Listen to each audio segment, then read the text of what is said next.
Vampire War for the Second City is a Vampire the Masquerade 5th edition actual play podcast presented by DM Fiat, with I, Dale, as storyteller. Please be advised that this podcast contains descriptions of gore, depravity, addiction, coercion, and other adult themes. This is not D&D. This is a game where we play monsters of the night who do monstrous things.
They're all around you. Welcome back, everyone. This is another session of Vampire War for the Second City. This is part 2 of Auld Sanguine. It is entitled Blood and Concrete. We'll get right into it. This session picks up directly where the last one ended. You currently stand on Little Burke Street on the very edge of Carlton, outside the red brick apartment building where Bella's New Year's Eve party is in full swing, the loud bass pulsing out into the otherwise quiet night. The sticky, humid air clings to your dead flesh as Hope slams down the boot of Vincent's car, ready to depart for the meeting with Duke. But then, Hope, just as we ended last session, something occurred to you. It occurs to you now, and you frown, looking at the others in the coterie.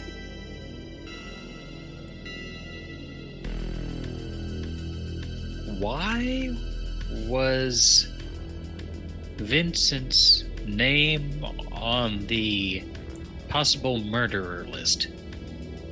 Hold on. That doesn't add up. Why? Myself.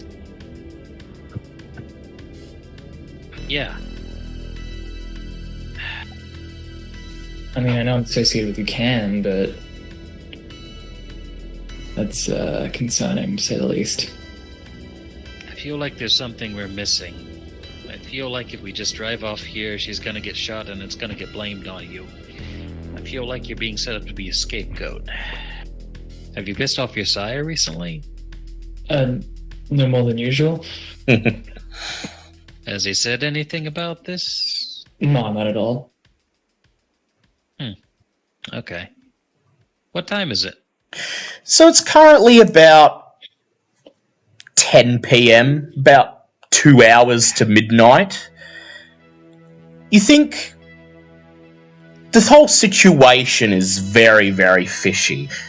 On one hand, the security guards, at the very least, had heard Vincent's name, and Bella directly name-dropped Vincent, was told to be on the lookout for him, but on the other hand, she clearly doesn't know what he looks like, because he was there at the party, and She didn't recognize him.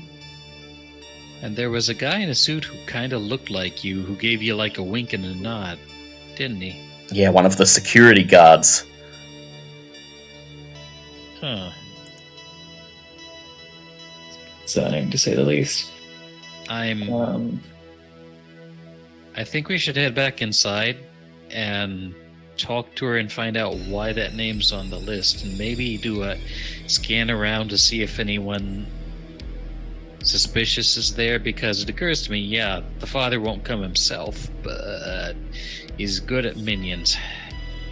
So, Emily and Slick are inside, and you've left them with tips on how to protect Bella. So it's entirely up to you whether you think it's worth sticking around or going to meet with Duke.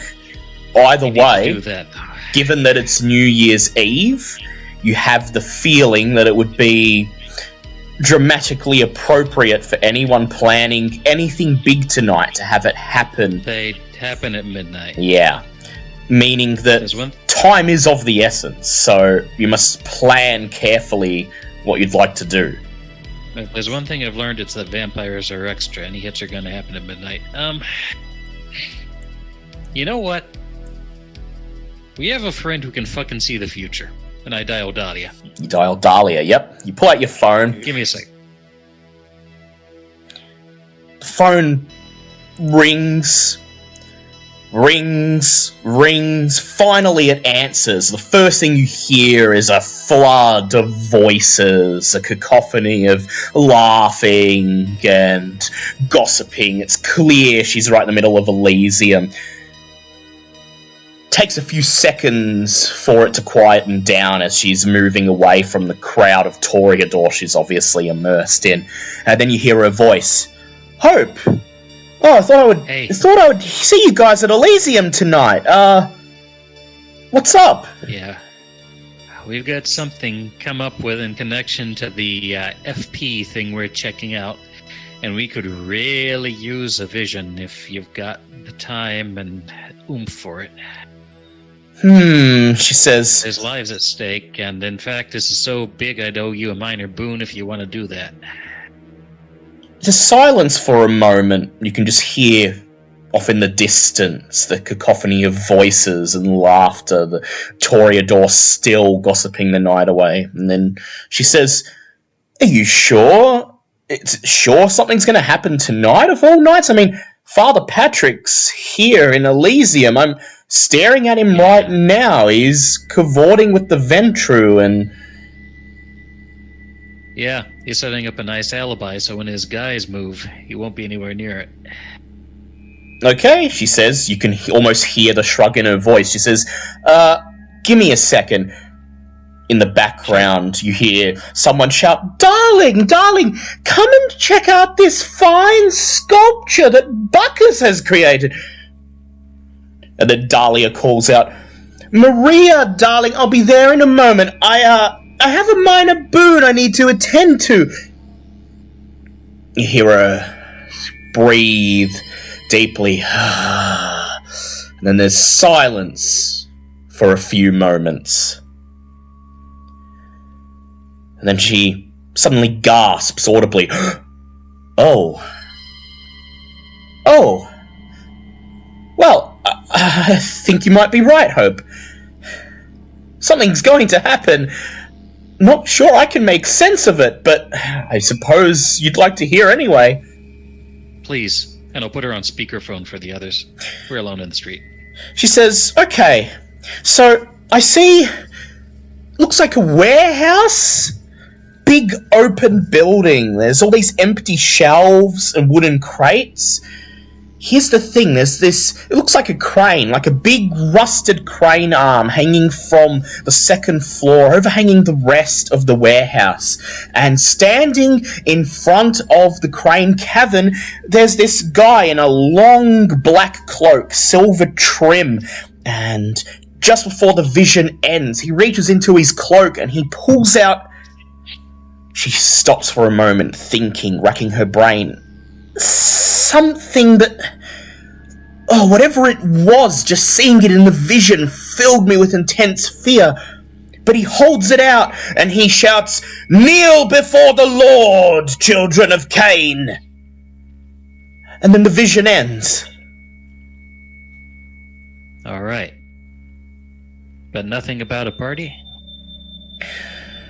She thinks for a moment. She says, "No, I tried to hone in on a party, anything like that, but no, the first thing that came to me was this warehouse and..." "Hang on," she says. "Is Sylvia there?" Yes. "Sylvia's okay, right?" Yes. She says, "Because Father Patrick's just, well, one of the Ventru, I think his name's Palmer. He's just pulled out his phone. He was only on it for a second. Put down his phone. He said something to Patrick, and Patrick's... He's leaving Elysium, it looks like?"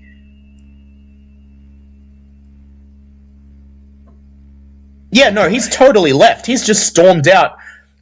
Following it, yeah, no, he's just stepped through the entryway of NGV here. He's outside. He's gone around the corner, and Palmer's just gone back. Looks like Ventru Primogen, looks like Thornton's dispersed the crowd, and he and Palmer are... Oh, they're heading off to one of the private galleries, and... Oh boy. Do they look angry, or can you ask her whether they look angry or not? She can hear you, so... I don't think she can, actually. Oh, that's right. Yeah. That's right. Dahlia says, I presume that was Sylvia. I just heard a burst of static in my ear. Right. She was asking if they look angry. The Ventru? Well, I mean, they look as imperious as usual. Patrick, though, he left with a purpose. Wouldn't exactly say he looked angry, but he definitely looked like something came up that he needed to attend to very quickly. All right. We gotta trust things will be fine at the party. Derek knows to smuggle them out. We can have her ask if... Okay, sorry. Thank you, Dahlia. You've been a very great help. Best of luck, she says. Oh, and I'll send a message through to Desmond just in case he's heard anything. Maybe might help. Then just before she hangs up, she says, "Okay, Maria, I'm coming." "Oh, would you look at that? Look at the sculpture. It's a very phallic and..." And then hangs up. Click. Surprisingly well connected. Okay. It's gonna go down at the warehouse. We need to get there. Yeah, whatever. I'm assuming warehouse. that's where we're gonna find Duke. Well, Gotta assume... I'm thinking we need to think that Derek and the Thin Bloods can guard the lady at the party. Well, I'd like you all to actually make, saying that, I'd like you all to actually make an intelligence and streetwise check for me. Oh, this will be great.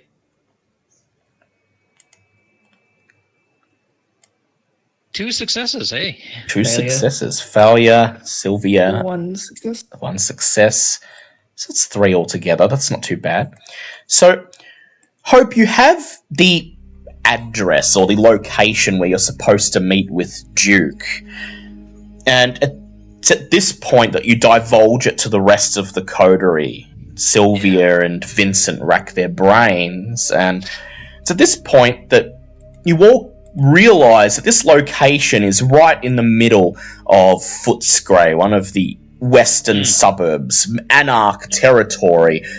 Industrial, which means it could be a warehouse, but it's at this point that Sylvia informs you that that particular address, at least from what she can remember in the few times she's been down there in mortal life, is actually the location of a shopping mall. The Footscray Plaza. Huh, okay. Let's go. Yep. Unless... Vincent. Do you feel you'd be more use at the party?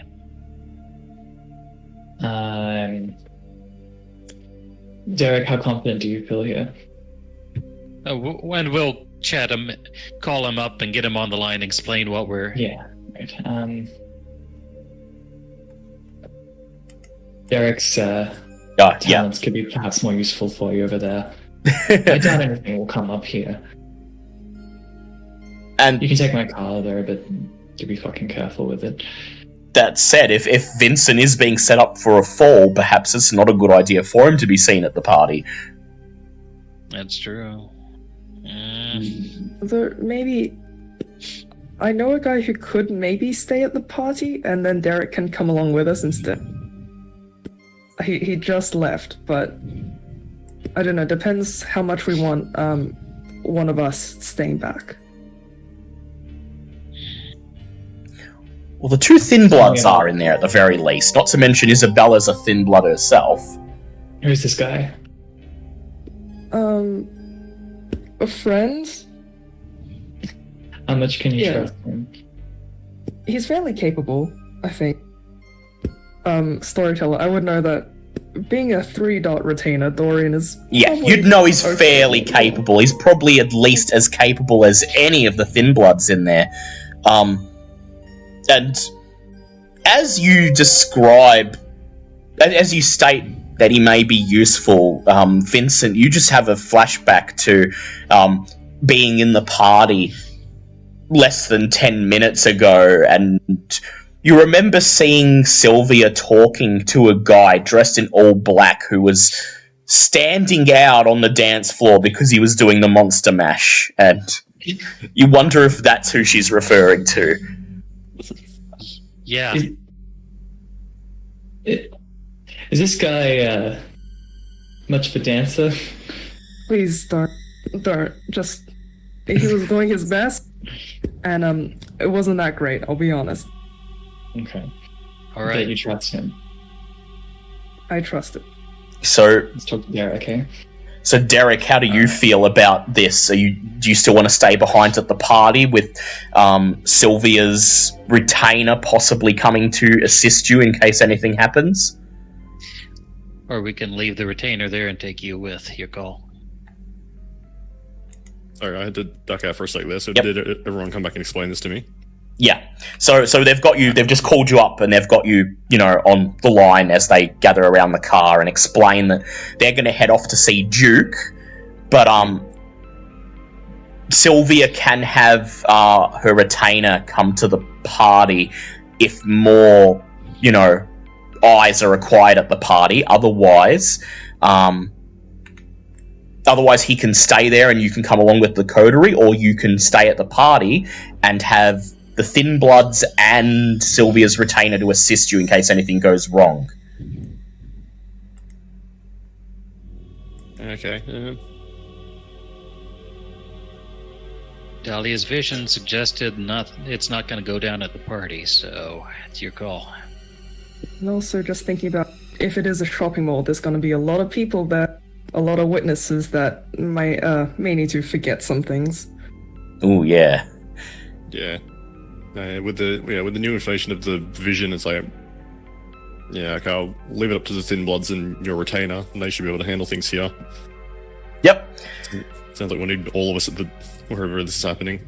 It'll end up in a warehouse. Might start at a shopping mall, but it'll end up at a warehouse probably. So, Derek, you hang up the phone and you turn to Emily and Slick and you tell them, I'm going to head out. We're heading to Duke. We have it on reasonable authority that nothing's going to happen here, but if it does, remember what Hope said. You see any lights bugging out, music starting to glitch, anything like that, you take Isabella and you get her somewhere safe.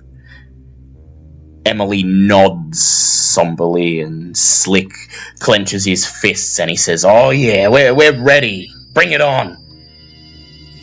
And then just as you leave, Derek, you pass in the hallway outside of the main apartment where Bella's party is, who could only be Sylvia's retainer.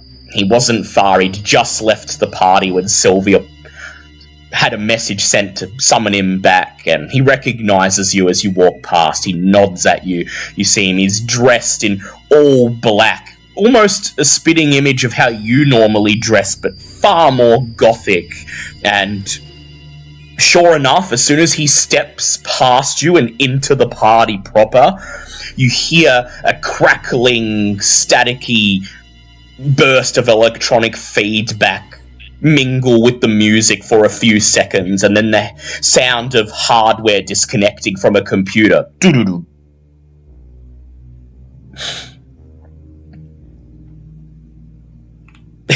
If he was able to create such a impact just stepping in close proximity to the equipment, then you feel confident anyone Patrick sends would probably be easy to detect. So, last chance, Derek, are you leaving?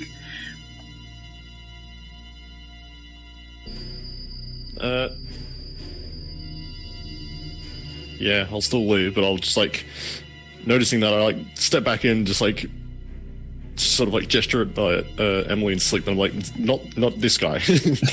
Yeah, you turn around and you see Slick. You see Slick with his fists raised, and he's already striding across the dance floor towards Dorian, who's just parked himself in the middle, resumed the monster mash, and everyone else around him seems to be giving him a wide berth. And as he sees Slick coming, he raises his own fists ready to fight him off, and he brushes against one of the speakers, at which point the music abruptly cuts out and one of the strobe lights pops. There's an awkward silence for the moment. You raise your hand, point to Dorian, and just mouth, no, not him. And Slick looks back at you and he nods, and then he lowers his fist and then holds out a hand to Dorian and says, friend of Derek's? Dorian laughs, clasps Slick's hand, and then you hear the sound of hardware being connected to a computer. And the music picks up again. The awkward silence is immediately broken, and the party resumes as if nothing happened. Alright. Rest of you, you're standing outside leaning against Vincent's car when you see Derek emerge from the apartment block and stride towards you. Well, let's roll. Here's the address. I'll see you there. I head toward my Kawasaki. Yep. Up in. Unfold your Kawasaki. Phone on in case we need to, Put the phone on loudspeaker. Climb astride your steed and gun the engine, driving forwards, kicking up a cloud of dust as you round the corner and turn out onto the main street. Vincent, you motion for everybody to climb in. Derek, would you like to take Vincent's car and leave yours here, just in case the Thin Bloods need it for a quick getaway? If Vincent's okay having that many people in his car. It's fine, it's a lot faster. Yep, so Vincent, Sylvia, and Derek climb in. Derek gets the back seat to himself, and as soon as you're in, Vincent pulls his door shut, turns the key in the ignition, and you hear the engine roar to life, the turbo kicking in as the Chad car, as Vincent calls it, guns down Little Burke Street, and the tyres squeal around the corner into the night. No time to waste. Also the Chad car.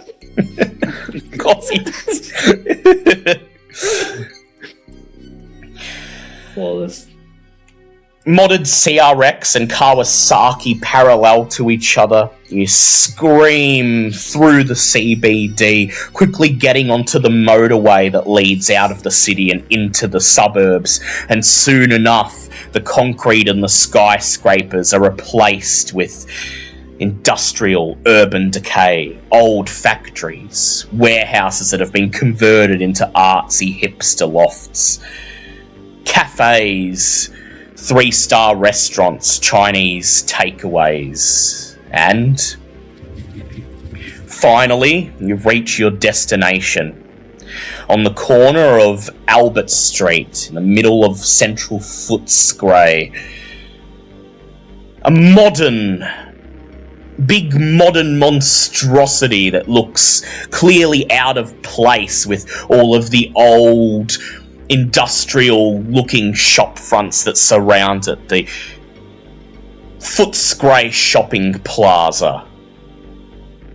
Something of a tourist attraction in this rundown suburb. And here, on New Year's Eve, it's still open, long past its opening hours, but the street out the front seems to be mercifully nearly empty. You see a couple of cars enter and exit the underground car park out the front of the plaza, but you don't see any pedestrians in the streets, and all of the other surrounding businesses, accounting firms, takeaway shops, variety stores, are all closed and shuttered, metal roller doors pulled down in front with graffiti tags on them. Vincent parks his car right on the edge of the footpath, a couple of feet away from the entrance to the car park, and hopes Kawasaki comes to a stop right behind it. The humid summer night clings to your faces as you climb out of your vehicle and step out onto the street in front of a shuttered security firm just across the road from the plaza itself. Nobody seems to be on the streets until a figure steps out of a shadowy alleyway right next to you. He's wearing a torn leather jacket and a black t-shirt printed with the front of a tuxedo, a parody of the fancy house party you just left. His face is nondescript, but his voice is distinctly hoarse, as if he gargles with pebbles. "You licks gonna tell me why you been threatening Bella?" he says, taking a threatening stance. Behind him, growling so ferociously that its mouth is layered with white froth, is a massive blue healer with bloodshot eyes. Who gave you that information? We ain't been threatening Bella. You, Duke? He nods. He says, "I'm Duke." And then he looks up, looks at Vincent, and he says, "And this prick here is a Ventru, blue blood, right in the cam's inner circle. So, someone's been harassing my girl, and I gotta assume it's you." That's what they want you to think, man. This is a bigger picture. Duke smiles. He says, "Look, you might have been able to convince Bella that you're friends. She said as much on the phone, but Bella's only been in this game for a month. She doesn't know the games that licks play. I'm not that dumb. You've got Cam written all over you, so you're gonna tell me everything right now, or I'm gonna paste you into the concrete." Do you really think I know shit about a random fledgling? I don't care. It's not my problem. "Random fledgling?" Duke says. He narrows his eyes. He says... Hold up. Yep. Whoa. Okay, we're getting off on the wrong foot here. Yeah, that's Vincent. He's the guy who's being framed for what they're trying to pull on you. This whole thing we think is a play by a guy that we know as Father Patrick that we think you know as Cassius. He shrugs, and he says, "Yeah, Cassius, Father Patrick," and his gaze then settles on Sylvia, holds out a hand with a stubby salami-like finger pointing in her direction. You notice there's more hair on the back of his hand than there is on your head. And he says, "And unless I'm mistaken, that bitch there's one of his." Yeah, and you would not believe the trouble we had getting her free of him. I don't know how to tell you any plainer than we want that fucker dead. Hope, go ahead and make a charisma plus persuasion roll.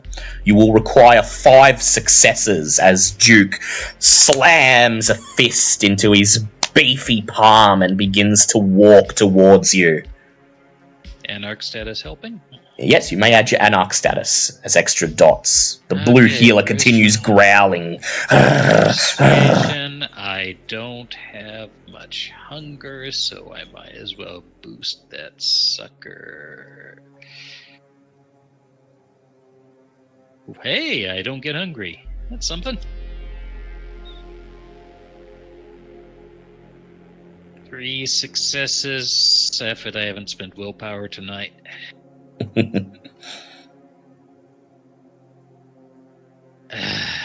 Only 3. Oof. 3. You plead your case. Duke just smiles. He takes a step off the footpath onto the road, looks from left to right, and he says, You can say your cam lies. I know who we're dealing with here. Patrick sent you after Bella to lure me out. But I'm not gonna make it easy for you. I'm gonna fuck you up.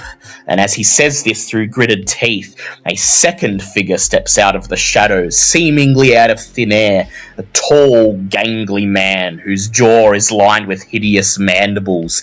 He peers at you and he just smiles and echoes Duke's last words. Yeah, fuck him. Hey, it's Spider off Wish. Well, you know.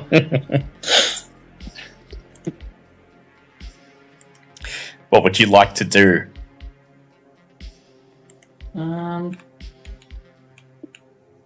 gonna activate Awe. Or, yep.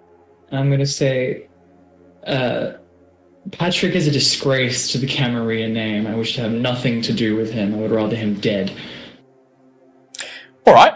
I'll ask you to make a charisma plus either persuasion or intimidation, and you may add your or to this. And again, 5 successes are required. Okay, that's social's an extra one as well, so it's 3 plus 3 for that. So it is 8 dice. Knock on wood.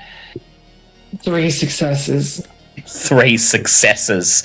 Ow. The Nosferatu repeats the same phrase over and over. Yeah, fuck him, oh, fuck the cam, as he advances towards you. Duke clenches both of his fists and he looks straight at Sylvia and he says, oh, tell you what, I think I'll fuck up Patrick's little girl first. He raises his fist and launches his attack. So, boosting dexterity at this point. Yep. And So- getting hungrier. he runs full pelt, raising his fist and launching himself towards Sylvia. Sylvia, will you do anything? Also activate resilience at this point. Yep. And that makes me hungrier. I'll seeing all my friends start to buff themselves, I guess I'll try and just avoid him for now. Just avoid him, yep. Yep. Alrighty. So go ahead, please, Sylvia, and make for me a Dex athletics check. Total failure. Total failure. So you see this huge bestial gangrel running towards you, and your body freezes up. You think you should get out of the way, but your body just won't move in time. And as he throws his fist towards you, he's going to make a rouse check. He does not get hungrier, and then suddenly his fingernails extend. They tear through the flesh on the back of his knuckles, and large bestial claws emerge from his fist, and then he swipes them towards you and slashes them, tearing through your flesh. He's going to make a brawl check, so that's going to be a dice pool of 5. And he deals 1 point of aggravated, 3 points of aggravated damage, because I forgot it's +2 for feral weapons, to Sylvia as he... yes, it is superficial, yes. And we will halve that, so 3. Yep, so 1 point of super... Not halved. Not halved, yes. Sorry, No, claws make it all straight up. That's right, because in V20 it's aggravated, not in V5. So, Thank God. yeah. His claws tear through Sylvia's flesh and she gasps in pain. And then the Nosferatu makes his move. He starts running towards the coterie. He reaches into his leather jacket and whips out a switchblade, flicks it up, and the blade glints in the street light. I'll handle this guy. You guys beat on him until you see the other guy until you see sense, okay? Yep, I'm alright. going And I'll move forward. Are you going to do Hope? I'm going to try an Aikido throw when he gets close. Ooh, Yeah. yes. Derek and Vincent, what were you guys doing? Do I have a chance to try and get between Duke and Sylvia, or? You can now, but he'll have already attacked her, but you can try to get between them before he attacks again. Yeah, that's what I'm hoping. Just yeah. Yep. And step in front of him, just look at him, just go, I'm going to need you to just stand real still for me. ooh, nice. And Vincent, what would you like to do? Mesmerize him. Yep, I'll get you to roll for that in a second. Aura, Yep. I sort of growl, keep him busy, and I move for the boot of my car, which has a stake launcher in it. Yep. So you just run to your car, flip open the boot, and grab the stake launcher, and that's your action for this round done. Ignore the dead Yep. body, grab the stake launcher. So after Usual. After Duke strikes Sylvia, he recoils from the blow and he jumps backwards and then roars as he extends his claws even further, starts to run towards her again. Derek, I'd like you to make a strength or dex plus athletics roll, please, to try to get in between him and Sylvia. Cool. I will take strength for that.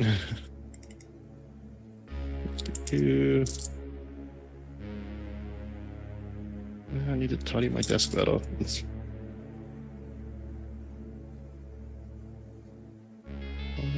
Ooh, 4 successes. 4 successes, nice. So as he rushes towards Sylvia, you dash forwards, running and standing right between them, taking the hit from his claws.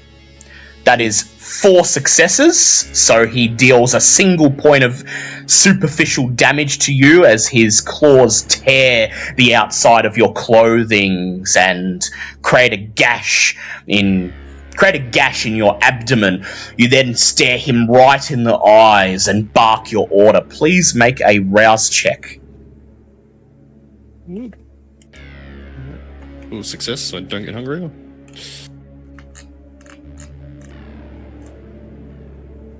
Yeah, success on the rouse check, and then Please make a manipulation plus a dominate roll for me. yes.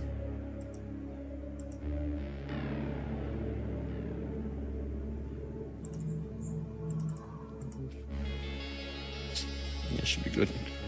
Hopefully.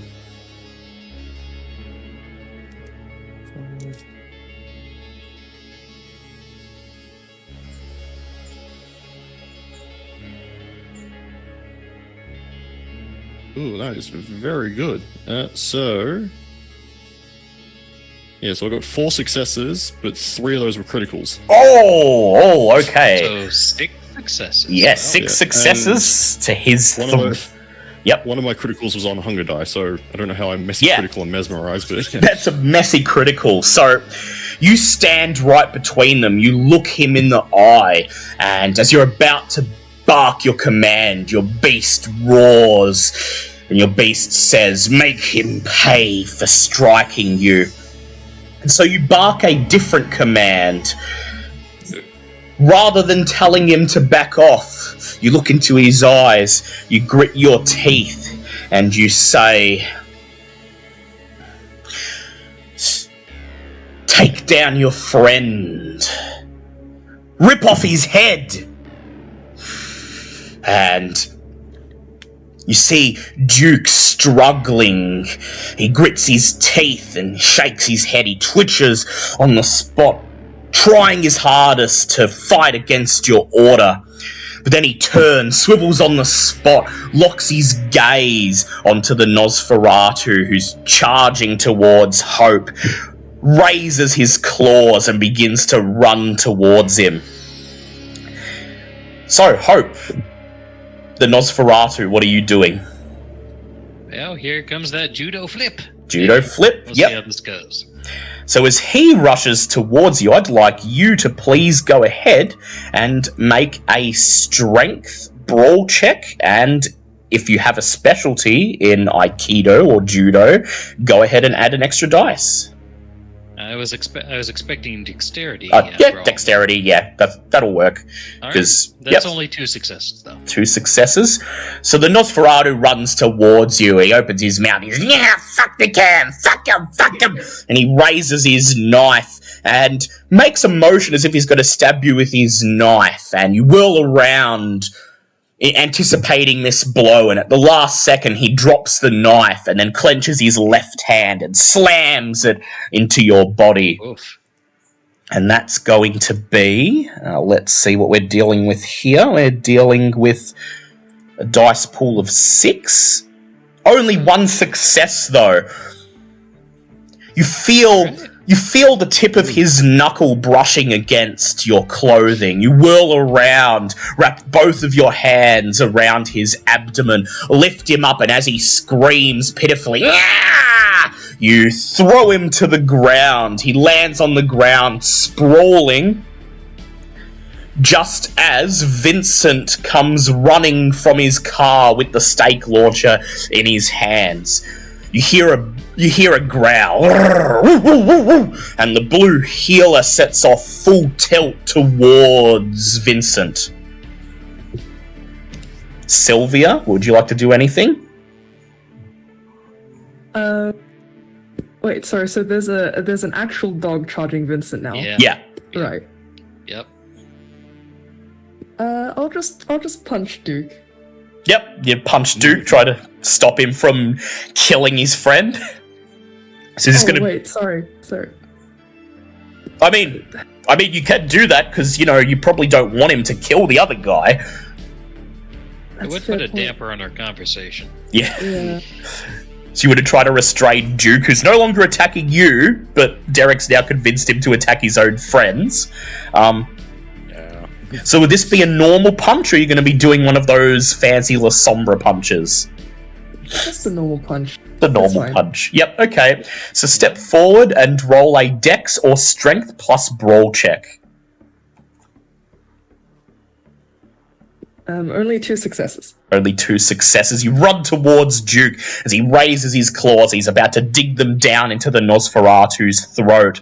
As he hears you running towards him, he raises his claws, whirls around, trying to brush you away so he can continue his attack. And that's going to be 3 successes. He swipes his claws at you, and you take 2 points of superficial damage as he knocks you away and then kicks out with his foot, sending you flying about a foot away. Then he returns and he shouts in anguish and torment as he raises his claws once again, ready to dig them down into his Nosferatu friend, who's just screaming. "Ah!" Derek, Vincent, Hope, what are you guys doing? Is a dog susceptible to mesmerize? No. No, animals are not, unfortunately. Not unless you have a special animalism power. I'd really rather not shoot a dog, but that might become necessary. You could try to shoot Duke if you like. I'll happily do that. Yep. So you see the dog running towards you, and you see its eyes bloodshot in the dim street light, and you realise that it's obviously Gould and under Duke's control. So you whirl around, raise your stake launcher, point it in Duke's direction, and fire. Please make a Dex firearms check. Sure.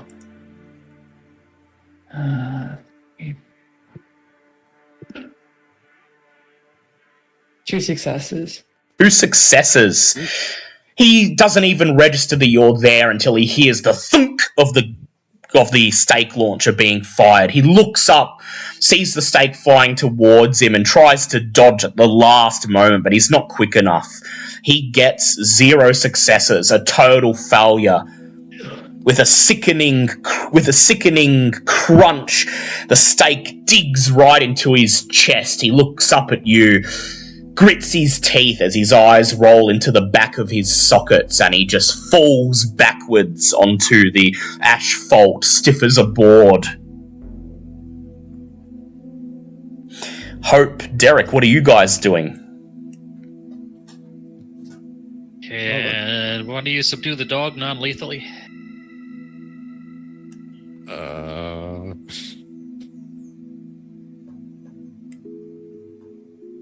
I'm guessing the knockout effect from my scorpion blood wouldn't affect a dog, would it? Oh no, it works on mortals. It'll work on a dog. Mortal. Oh. Yeah. Alright. I'll say that, and then I'll try to basically grab the Nosferatu's coat and tangle him up in it. Yep. Alright. Yeah. So Derek, as the dog sprints towards Vincent, gnashing its teeth, I'd like you to go ahead and do your rouse check. E. Oh, another success, so I don't get hungry. Don't get hungry. Lovely. Okay. Your scorpion blood, go ahead. Your scorpion touch, go ahead and make a strength plus blood sorcery. And the dog obviously doesn't have a cult, so it's just going to be rolling stamina. Oh, but it should. Which dog? Yes.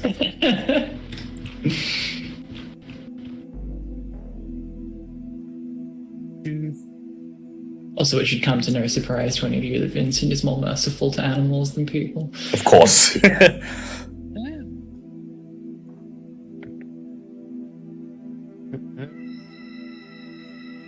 Okay. That is 4 successes. 4 successes. You whirl around, face Vincent and the dog, and call upon your vampiric blood. You move as a blur, closing the distance between them. You summon the blood into your mouth, biting the inside of your lip, mutter the incantations under your breath, and spit. The dog barks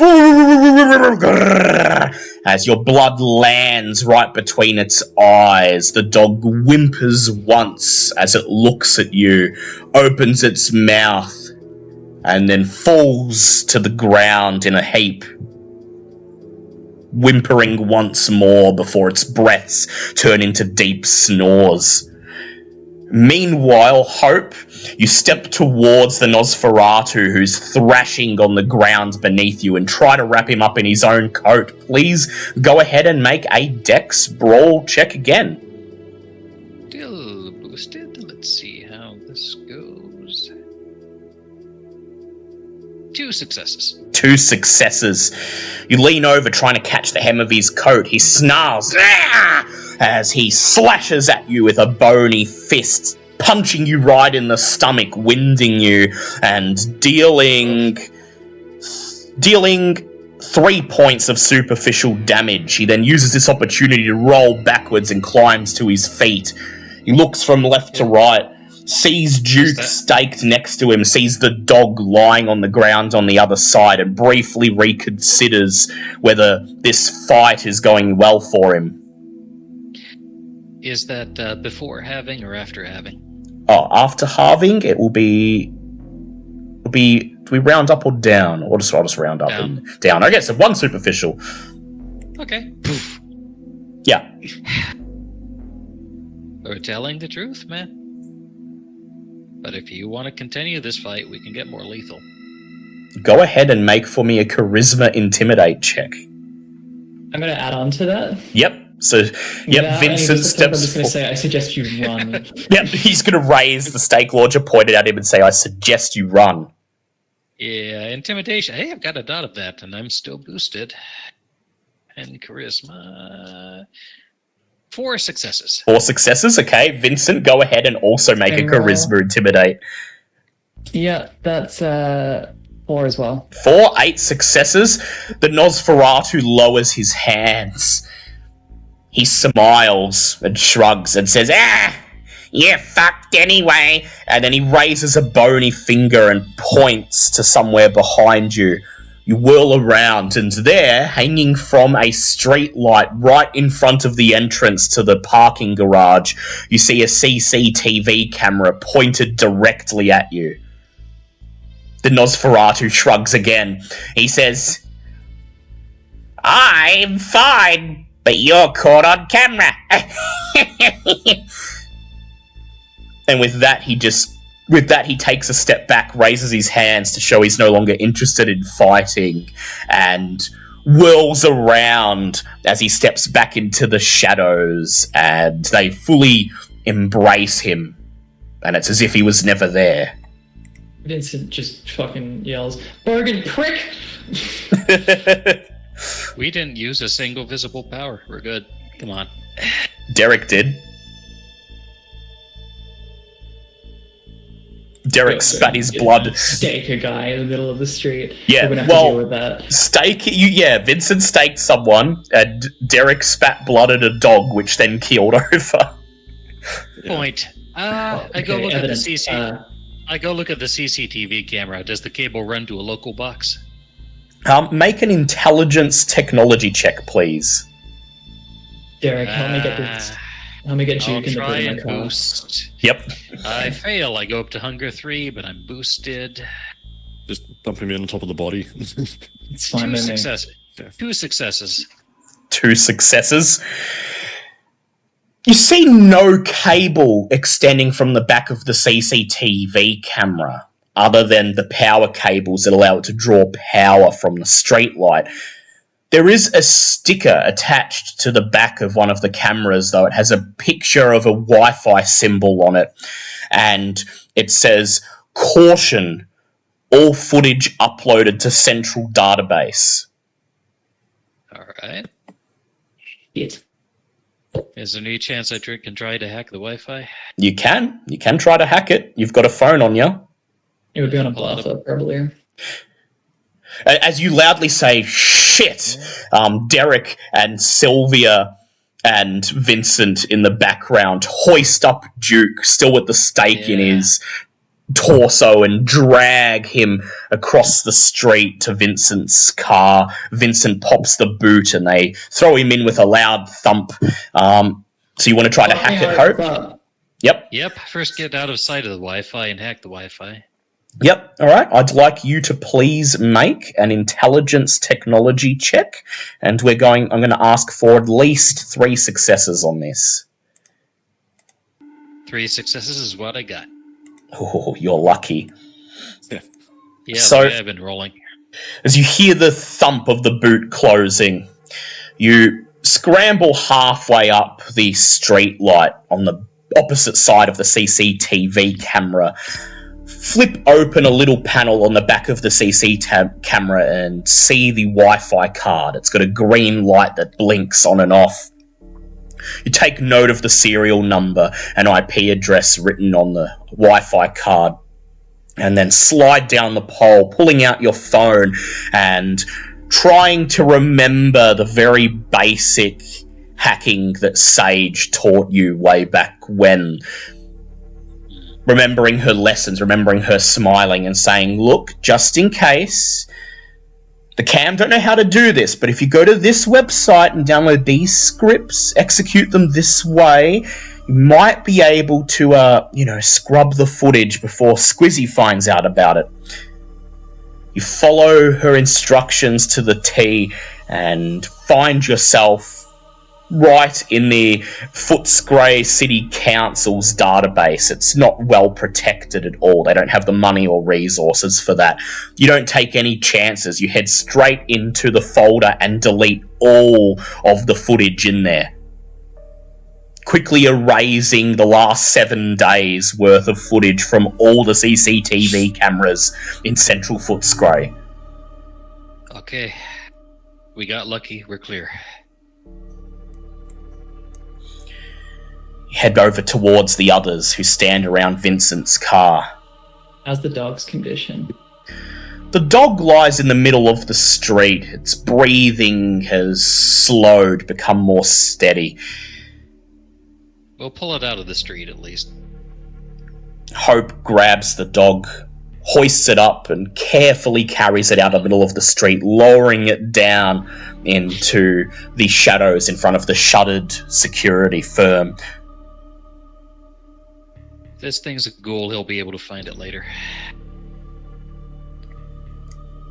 I'll take a picture to show it's still alive. Yep, pull out your phone, snap a picture. And then you gather around the car. The boot is shut, and Duke is inside. Next to a corpse. Let's find another place to talk, shall we? Yep. Yeah. Any particular place in mind? I've been around Footscray a few times. Do I know a good place that doesn't get a lot of traffic? Yeah, you know a couple of places that... Well, normally at this time of night there'd be a few people there, but probably not on New Year's Eve. You can think of a couple places. All right. You tell the others about a local kebab restaurant, a local kebab place.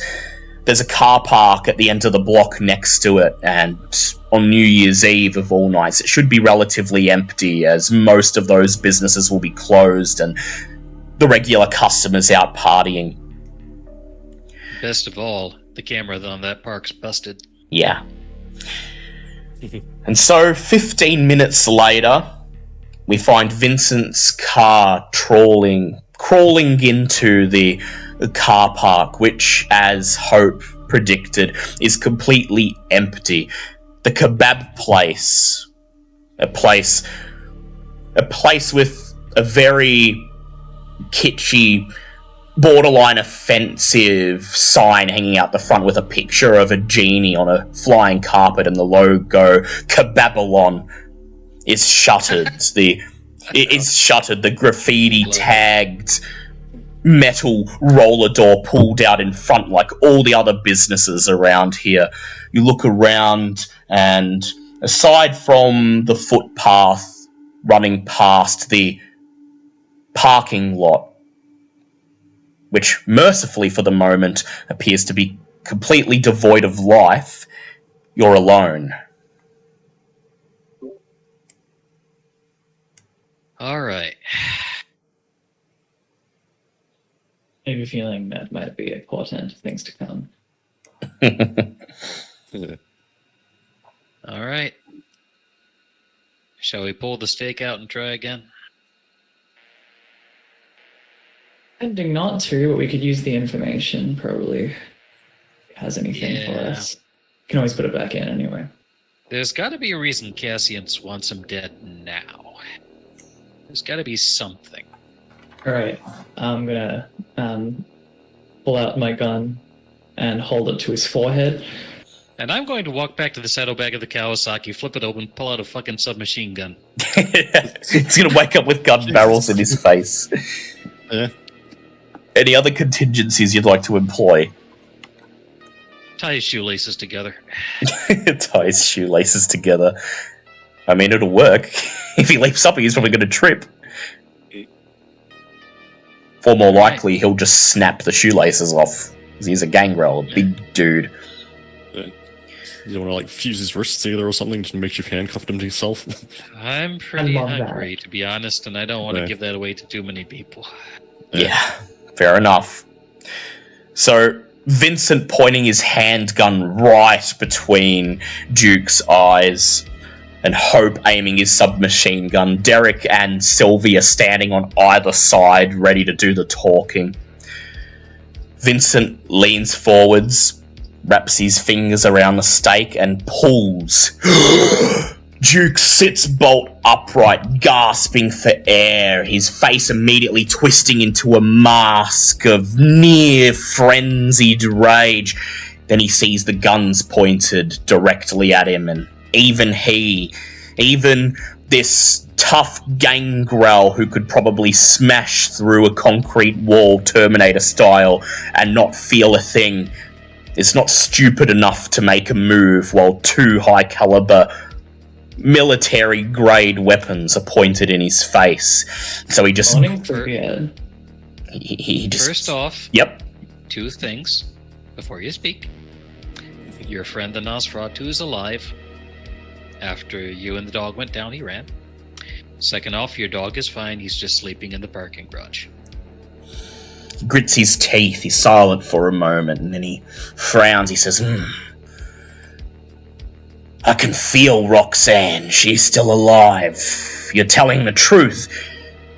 And, well, I didn't think you'd kill Damo anyway. That fucker runs off the moment he thinks he's losing a fight. Smart.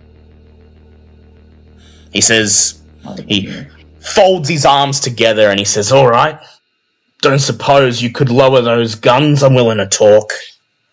Not a fucking chance. I lower my gun. Hope lowers hers. Vincent keeps holding his gun. Actually, Vincent cocks his gun. Yeah, Vincent cocks his gun. The click. Semi-auto, but we're gonna allow it for theatrical purposes. Duke hears the click, grits his teeth even more, and then he eventually shrugs and he says, fine. Whatever makes you feel safe. I figure if Patrick did send you, I'd have met my final death by now.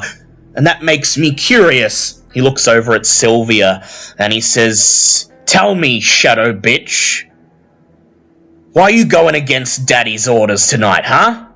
What's your fucking tongue? Well, I mean, first of all, really, shadow bitch, is that really the best you've got? Second of all, well, actually, the second thing's actually a kind of long story, so I'd rather not go into it. Can you sum up?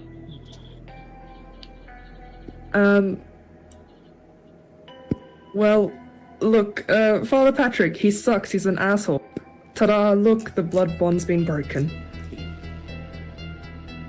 In spite of himself, and very surprisingly at this, Duke just he twists his face into a half-mocking, half-genuinely amused smile, and he leans back his head and laughs loudly into the night.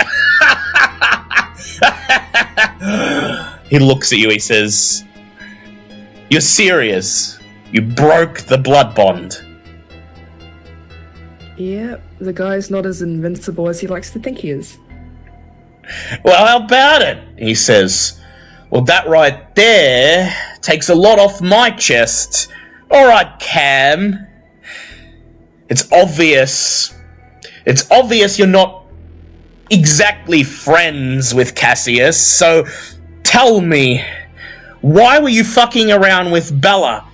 And why do I have the pleasure of your acquaintance tonight? So basically, we didn't know you were going to be a thing. We basically got called in to help some friends of ours protect Bella because they were concerned somebody was trying to murder her. The Anarch He's here. I point at Vince because we dragged his ass along with many protests. He's very grumpy about that. I'm right. Well, when we got there, we found that somebody had dropped his name saying, ooh, he's gonna kill her. So somebody's trying to set his ass up. We did a little... looks over at Vincent, cutting you off, and then he just says, and what's your name, Blue Blood? What's to you, shithead? He says, trying to decide if I know you or not. Merryweather, Vincent Merryweather. Looks back at you, blank look on his face. He shrugs and says, I ain't even heard of you. Let's keep it that way. That's weird, because she had a list at the party that said he was on the no-go list, so... Alright. Browns raises an eyebrow. He says, she didn't get it from me. I told her to be on the lookout for the Primogen, Thornton Adams, and his lackey, Elliot Palmer. Yeah. Which makes me see, I've been running a theory a while back, and I'll get closer. Just put the gun down and squat down. I've been running a theory a while back that the Ventrue, at least some of them, are working with Cassius. Wouldn't surprise me, he says. The Anarch puts his hands in the air. Okay, look. I attacked you. I apologize. I just wanted to keep you sick fucks away from my girl. But I'm not willing to stake my own life on it. And it's clear at this point you weren't the one stalking her anyway. Yeah. We didn't know she existed till our friends called us in. So, but the thing is, she mentioned that you had an enemy named Cassius, and Sophia recognized that name. That name's a fellow weed. See, the problem is, he's got himself some powerful friends protecting him. So we're trying to find proof that he's a horrible double agent, provocateur, son of a bitch. Enough to get those powerful friends to turn on him. We don't have any kind of proof. But you've got beef too. Do you have any kind of proof? Duke sighs. He looks at Vincent and he says, "Alright, kid, this gun in my face thing's getting real fucking old." It comes out at a moment's notice, and I put it away. You might want to uncock it first. Good suit. Duly noted. "Good," says Duke. "Alright. Here's what I know. Yeah, Cassius. That's his real name. You might know him as Father Patrick. That's his mask. Some name he picked up when he came to Melbourne. He'd been going by Cassius before that. You know that fucker was Sabat." Oh, yeah. I'm not surprised. Says, "Now, That's another reason for me to want him dead. I don't know where he came from, what he was doing before he came here. Alls I know is he turns up, comes to Melbourne, and first thing he does, tries to get all buddy-buddy with some of the anarchs. Anarchs are, well, you know what the anarchs are like in this city. We got squiz breathing down our neck. We don't need to deal with people we don't trust, especially La Sombra." He looks over at Sylvia. He says, "No offense." He says, I'm not taken, but continue. he says, "Last thing I heard is all La Sombra started sniffing up the cam's ass, so couple anarchs are willing to humour him, but for the most part, we just all told him collectively to fuck off. Next thing we know, he's getting in good with the cammie. And here's where things get interesting." He says, "My sire, Melanie Morgan..." The phone's recording, by the way, in my pocket. He nods. He says, "Well, with this information, it'll be good for you to have a backup. Yeah. My sire, Melanie Morgan. When she was alive, she was a cop, Victoria Police, and as an anarch, she was pulling strings within the agency. Basically trying to be a counterpoint to Carl Schrecht, that Ventru fucker who controls the police, trying to make sure that all of the city's authorities aren't under the thumb of the cam. And so, because of that position, she becomes something of Baron's spy master, keeping an eye on people Baron Sue deems suspicious. Person at the top of that list happens to be Ventru by the name of Elliot Palmer. Thornton's enforcer, right? And it just so happens Elliot Palmer is on surprisingly good terms with Cassius. So my sire decides she's going to keep an eye on him. And, well, from what she told me, she overheard the two of them having a nice little conversation. Elliot Palmer laying down the terms of Cassius's introduction into the cam. Part of those terms included, lying low and waiting for Palmer and Thornton to give the all clear so that Cassius would invite others of his kind with the end goal of undermining the prince. Now, normally, I'd be all for undermining the prince, but not when it's part of some blue blood primogen's plot to claim Praxis, am I right? He says, so my sire's sitting on this information. She's thinking what to do with it, except as she's extracting from the situation, Well, you know, we Gangrel aren't particularly good at being subtle now. I admit it. Cassius manages to see her sneak off, and, well, I guess it's at this point that Palmer adds another condition to Cassius coming into the cam, and that is to do a favour for him. He looks at Vincent and then at the rest of you in turn, and he says, "Can you guess what it was?" Don't play games with me. I'm gonna guess it's the death of your sire. That about right? He nods. That fucker ashed my sire. Thought that would, cover up that loose end. Took the tape she'd made of the meeting, passed it along to some Ventru who are good at taking media and either spinning it to say whatever the Ventru wanted to say or simply making it disappear. Except there was a thing they weren't counting on. Duke smiles and says, "See, my sire, Gangrel as she was, well, she was smart. Ex-cop, you know. She made a copy, and she gave it to me, and I've been sitting on it for the last 4 years. Just waiting for the chance to drop it. A time when Cassius was losing face, and some little cams such as yourselves decided they wanted to make a move against him." My friend, I like where you're going with this.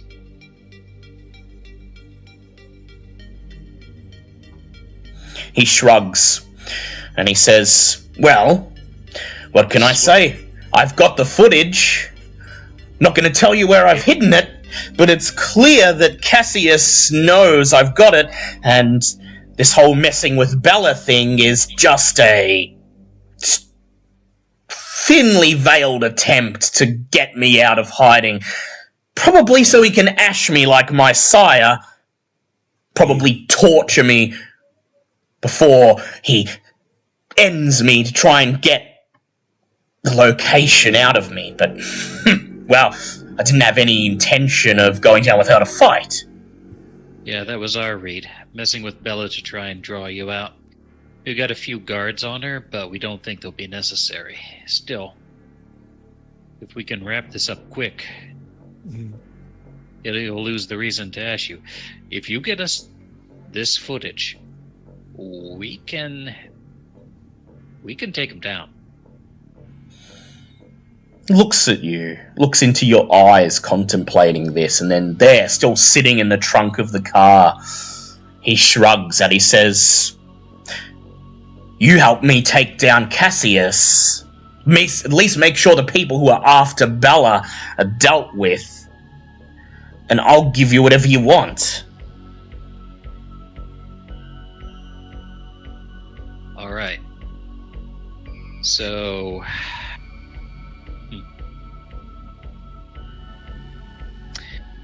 Deal.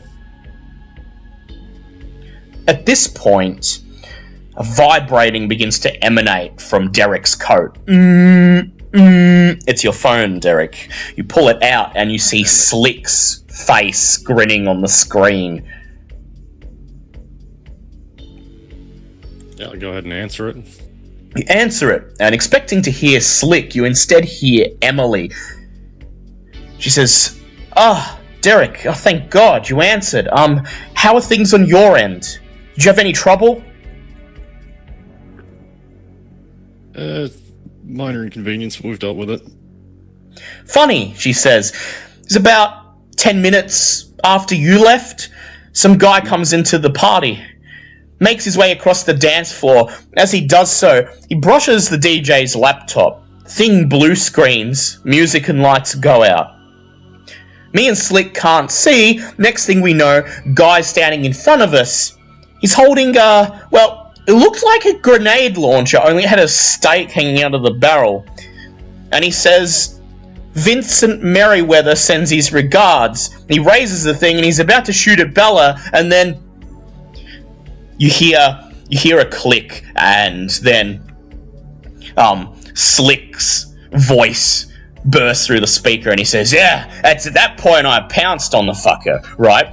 And then Sylvia's friend Dorian comes from the other side. So we pin this guy. Thing goes off. Stake gets buried in the wall. And Emily, she gets Bella out of there. Takes her to one of the other apartments. And they hide. And me and Dorian, we beat the shit out of this guy. And, well, I might have gone a little bit too far. Anyway, that guy's not going to be a problem anymore. But, well, Bella's safe. And, wouldn't you know it?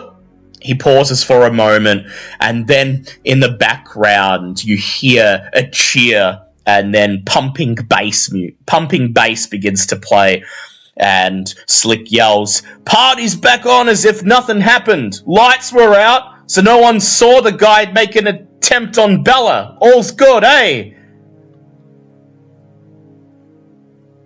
That's good to know. Is he...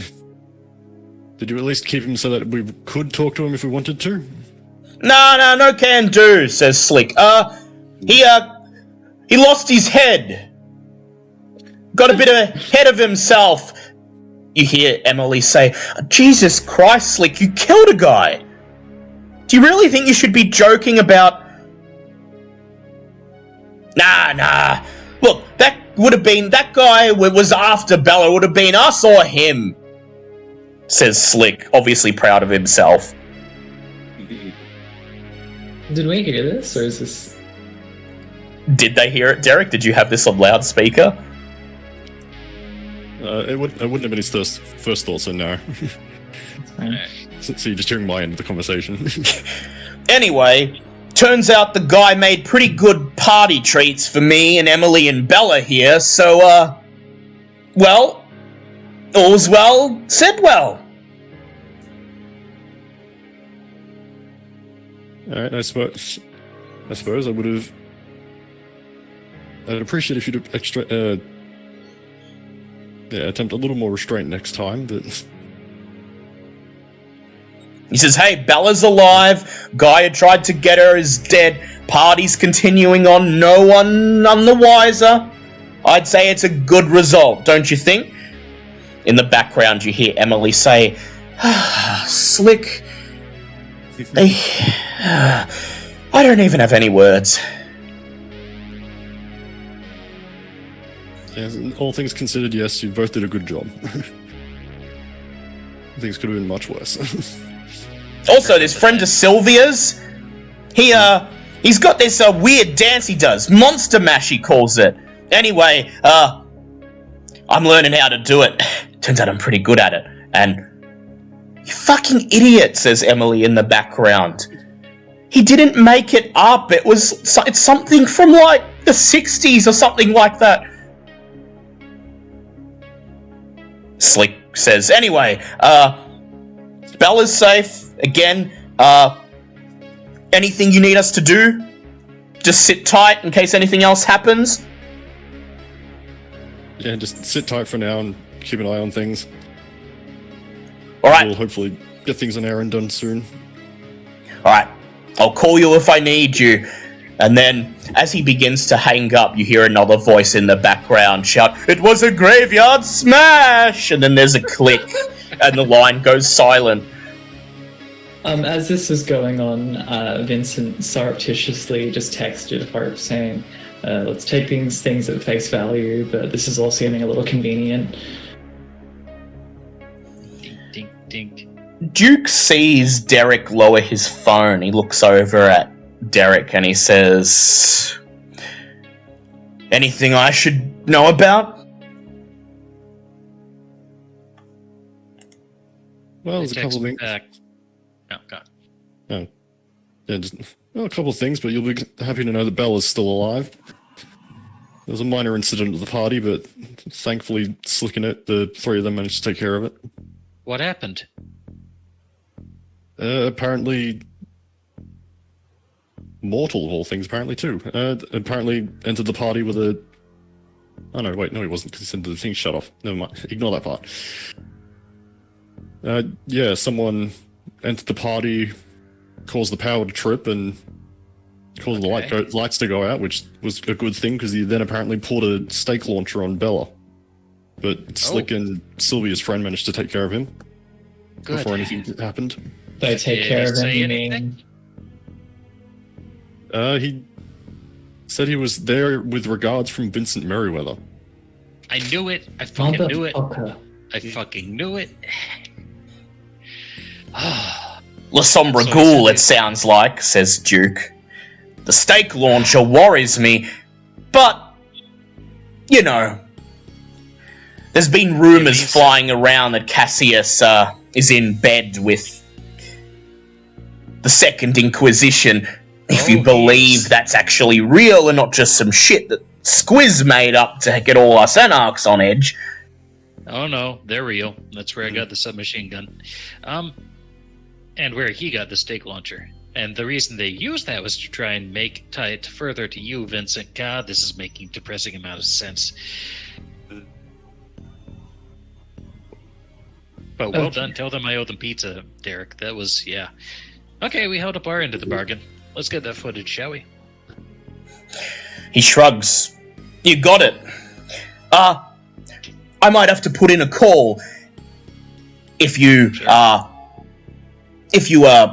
will excuse me, he gestures towards the edge of the trunk, clearly intimating that he wants to climb out.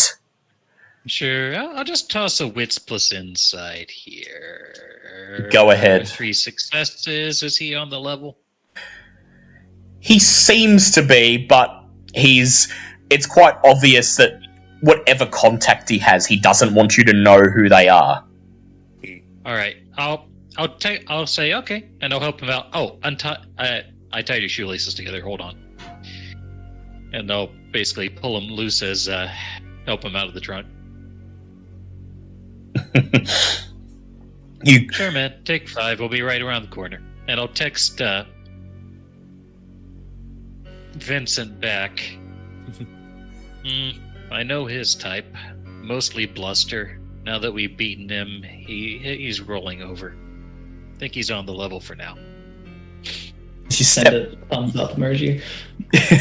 As you step away, he hoists himself out of the trunk. He shuffles to the edge of the parking lot, walks out onto the footpath, and stands underneath the stands within the bright yellow glow of a streetlight. He reaches into the pocket of his t-shirt with the tuxedo print on the front, pulls out a phone that you notice is, to his credit, quite an old, quote-unquote, dumb-looking phone. For all the bluster this guy gives off, he seems to actually know how to cover his own tracks.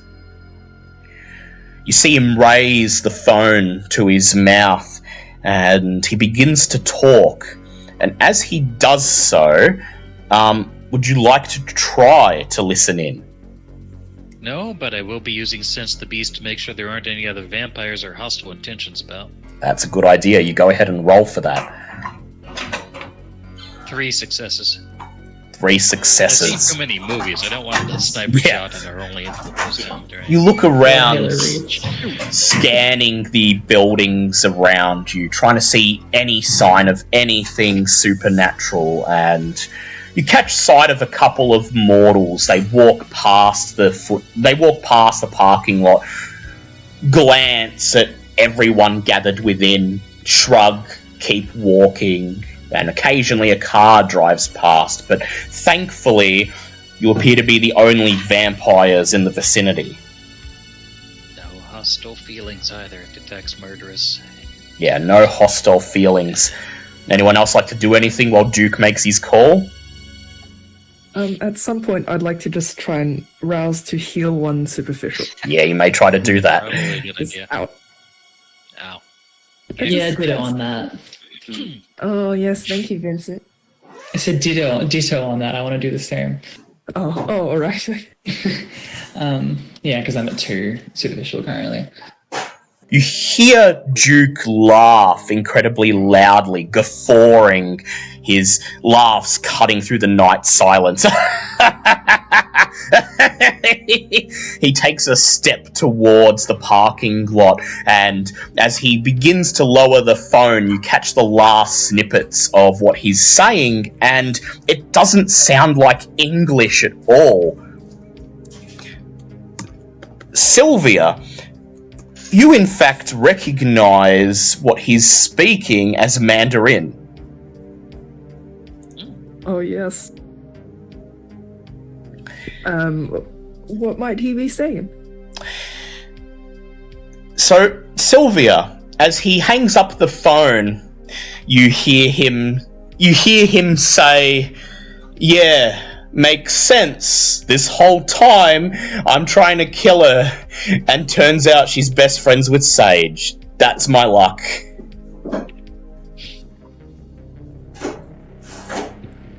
Anyway, I'll set up the meet, and then he hangs up. He walks towards you, arms reach out, and he says, "Alright, that's taken care of. That was the Baron, by the way." Oh. Wow. Okay. He says, "Hey, like I said, I had the footage hidden in a place where no one would find it." Mm-hmm. He says, "Now, look, I was going to have the Baron arrange a dead drop, or maybe, me and her meet up at some point tonight, pass the information along, and then it turns out there's this chick in the Baron's inner circle, goes by the name of Sage, and Oh, yeah. as soon as I name dropped one of you, Sage speaks up and convinces the Baron that perhaps you should all meet with her." Oh, wow. Okay. He shrugs. Yes. So, Baron Sue wishes to meet with you, preferably now. She'll be waiting at Star Cinema, Yarraville. All right. Oh, man. I don't know if we even have time to hunt, but yeah, okay. We probably don't, do we? Probably not. At this point, it's about maybe it's getting to about 10:40, maybe 10:45. So, All right. Do you want to come with? Father Patrick is still trying to draw you out and make you dead. Duke nods. Says, "Of course. Sage may have vouched for you, but this is Sure. my sire's footage, and well, I think I'd like to be there when her legacy puts That's that fine. guy in his grave." I whap him on the shoulder. You're riding bitch, big boy. Get behind me. He just looks at you and rolls his eyes. He says, "Sure?" "Fine." And then, as you climb onto your Kawasaki, he climbs down, wraps his arms around your waist, and he says, "Oh, I hope it's just the Baron and Sage there. This is not a good look for me." Yeah, consider your penance for not listening to reason. Let's go. You gun the engine, it roars to life. Vrrr, as Vincent walks towards his car. Is there anything you'd like to do before you head to the meeting with the Baron? The Baron wishes to meet you at a place called Star Theatre. It's in the middle of Yarraville, which is the suburb directly to the south of Footscray. If you make good time, it can still take 15 to 20 minutes to reach the destination. I can't tell what to do, but you might want to dump that body in your trunk at some point, Vincent. Yeah, that works go. for me. We can swing by the arrow.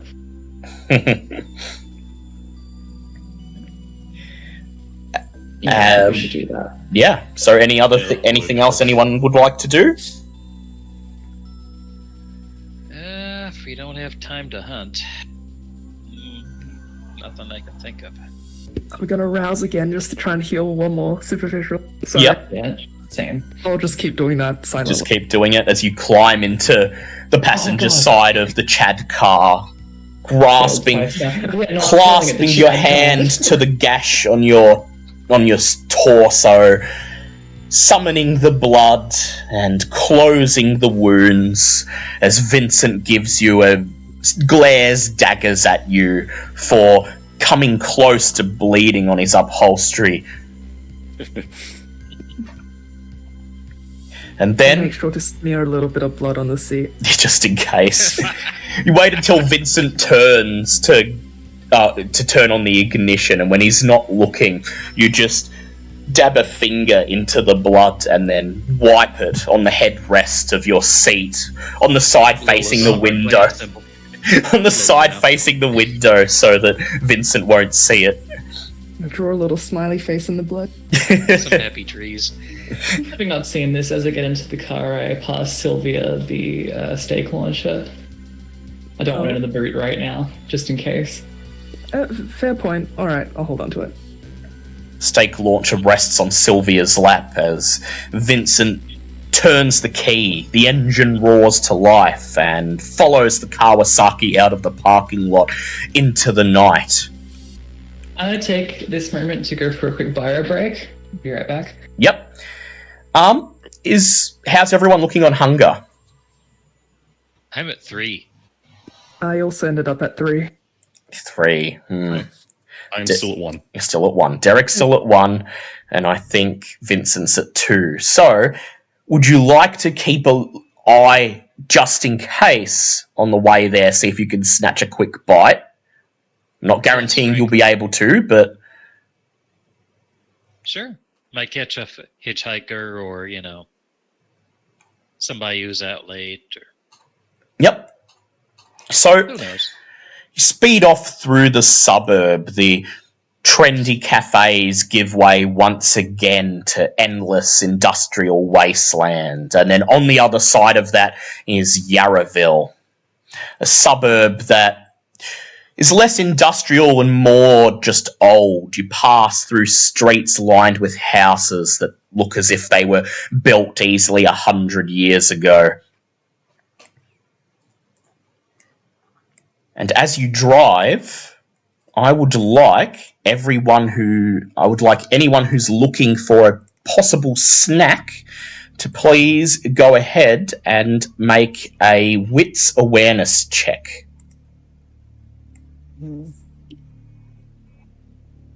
2 successes. I'll have a look, see if I can help Sylvia find something. Yep. I probably wouldn't, to be honest. It's alright, don't bother. Yep, Sylvia's not going to. Alright. What did I miss? Just deciding whether anyone wants to keep an eye out on the way to see if there's anyone they can eat. Otherwise, and I'm not guaranteeing you'll be able to, but if you'd like to, you may make a wits awareness check. I'll make a check, yeah. Probably not gonna be great options, but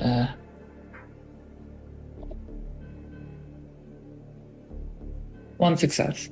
1 success. How many did Hope get? 2. 2. How many did Derek get? I didn't end up rolling. They didn't end up rolling. Okay, so only 3. So, make your way through Yarraville towards the centre of the suburb where Star Theatre is, in the central plaza right in the suburb's CBD.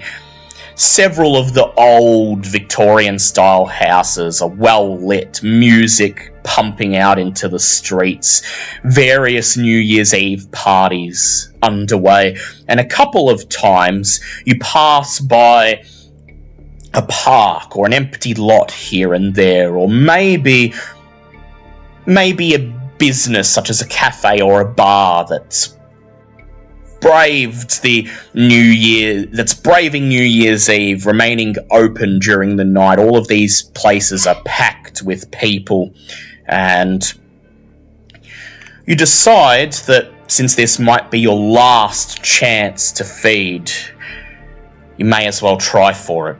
And so, just around the corner from Star Theatre, about a block away, as the Chad car and the Kawasaki brush up against the very edge of a large concrete plaza flanked with red brick business facades, restaurants, bookstores, cafes, half of them open, catering to the throngs of party goers that fill the plaza. You feel your beast roar within you. The pangs of hunger, ever present, begin to surface. You climb out, stepping once again into the sticky, humid air. I would like you to each make a check for your predator type. However, as you're going to be hunting very quickly, you will require at least 3 successes if you'd like to feed. Remind me what siren So is? yours is Siren, which means yours will be... Siren. Yours will be Charisma plus Subterfuge. Wonderful. I failed, but Hi. I'm going to willpower it. 3 successes exactly after willpowering. Yep. I got 5. 5. Lovely. Derek, Sylvia, you guys looking to eat? I don't suppose Sylvia would be able to find anyone that she could eat from here. Eat. And Derek's fine, so... Yeah, I'm fine at the moment. So, I need a snack anyway. Derek and Sylvia immediately disperse, swallowed up in the crowd as they begin to push through the throngs of people, making their way to the very center of the plaza where the Star Theatre, an old-style 1950s movie theatre, commands the attention of all the other buildings around it. A tiny hipster bookstore attached to it, closed, just like the theatre, at least to mortals. While Hope and Vincent engage their predators' senses, begin to prowl among the crowds of revelers, and find anyone they can feed from.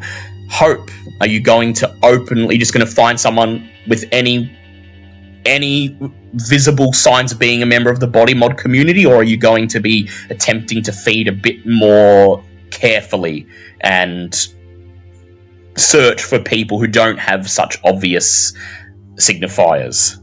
I'm going to be careful because this is the Baron's home turf and I don't want to draw attention here. Very well.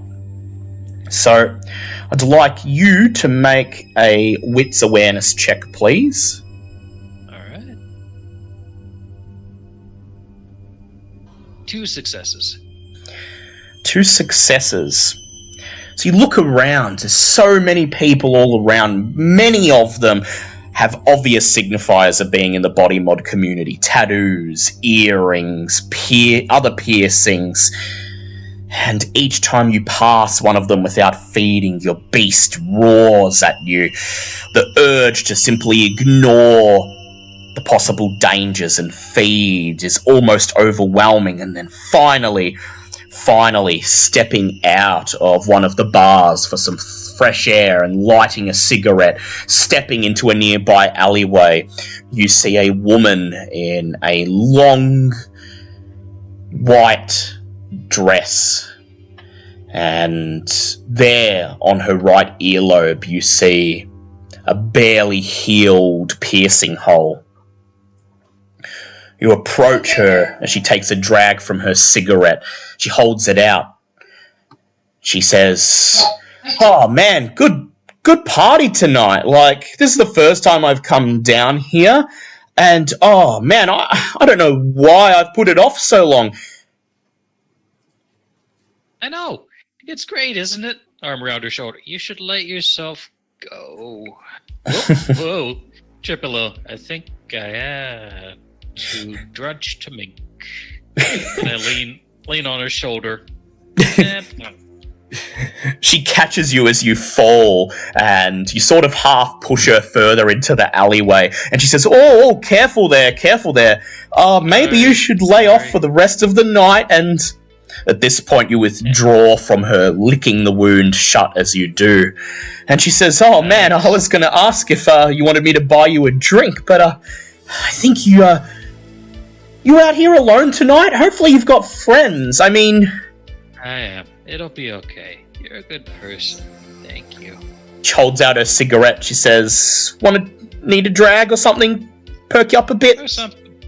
Or something. And I take her hand and take a bite. As you reach for the cigarette, you take her hand, bite into it, and she says, hey, that's... Oh, and then she stops. Her voice fades into a moan of ecstasy, and you take what you need, resetting your hunger to 1. You withdraw, lick the wound shut, and then you hand her back her cigarette and say, that hit the spot. It did. But you should probably forget about this and thank you. Have a good time. She blinks at you, looks at you with a blank look on her face and says, oh, hey, don't mind me. I was just stepping out for some fresh air and a cig, as she steps aside so you could pass. Yep. Have a great night. You're awesome. Meanwhile, Vincent, anyone in particular you're looking for? I'm just looking for someone alone and sharply dressed. Alone and sharply dressed? I'd like you to make a wits awareness check, please. Oh wait, you have Bloodhound, don't you? I do. And, You looking for a specific resonance? Success. Oh gosh, I always forget what resonances do what. So I'll tell you. So, as a Ventru, you're most likely going to want Phlegmatic, which raises Dominate, or Melancholic, which raises Fortitude. Or Sanguine, which increases Presence. Like Sanguine, yeah. Yeah. Alright? Yeah, I'm looking for a Sanguine. Alright, so I'd like you to go ahead and make a Resolve plus Awareness check. Okay, that's 4.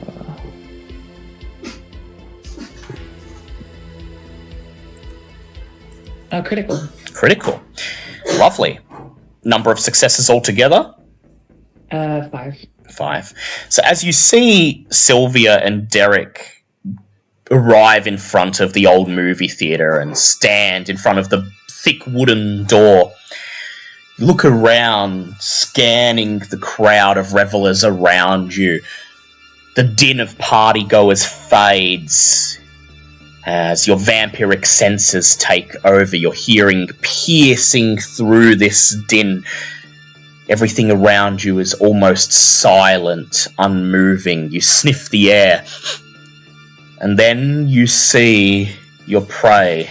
You see who you're looking for. You see a man in a tightly tailored black suit, leaning up against a wall.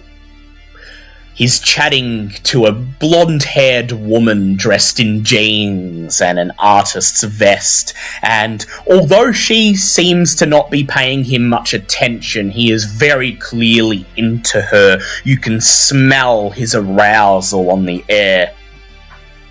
As you approach, the girl looks at you, emerging from the crowd. Her eyes go wide, and she sighs, and almost as if she begins looking from left to right, desperately looking for a way to escape from first this man and now someone who looks to be almost identically dressed to him approaching her. As you approach, the man in the suit holds out the palm of his hand, and you see white powder sitting there, glistening on the tips of his fingers. He holds them out to the girl, and he says, "Sure you don't want some of this? Make the party whole bit more fun." And the girl looks down with barely concealed look of disgust on her face, and she says, no, I'd rather not." And she looks at you and then past you, and then she feigns a look of recognition on her face, and she says, my friends, they've just come out of that bar there and they're calling for me. I better not keep them waiting. And then she flashes you an awkward smile as she runs past you and is swallowed up in the crowd. "Fucking bitch," says the man, taking a snort of the powder off his fingers. Then he looks over at you and he says, "You scared her off, man. If you just stayed where you were, I could have had her." I was angling for a seduction, but I can work with this. I activated Aura and got hungry. So I'm now at 3. It doesn't cost hunger. Yeah, or doesn't cost hunger. Oh yeah, that's right. didn't get hungry though. There you go. I approach him and say, "Oh, I'm sorry about that, man. Oh shit. Can I bomb a bump?" Looks you up and down, and then he nods, smiling knowingly, and he says, "Oh, right, yeah." He reaches into his pocket, pulls out a little plastic baggie, drops some more powder onto the back of his hand and holds it out. He says, yeah, go ahead. Should have known. Should have known. You have the look of it about you. Yeah, it's a bit obvious, huh? And as I go in to snort it, I grab his wrist and bite down. Hey, careful there.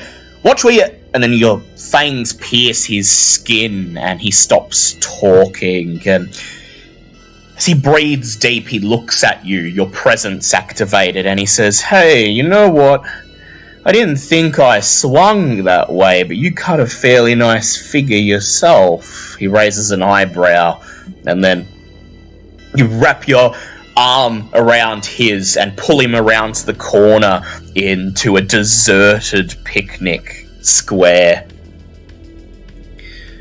A few minutes later, you emerge from the shadows, snorting the last bit of cocaine off the back of your hand, adjusting your suit and straightening your hair. You may reset your hunger to 1. Wonderful. Snorting the coke itself doesn't do much. No, you just do it for appearances. Kick. Yeah, it's habit. You rejoin Sylvia and Derek standing, waiting in front of the big wooden double doors that serve as the entrance to the theatre. A faded poster Sorry.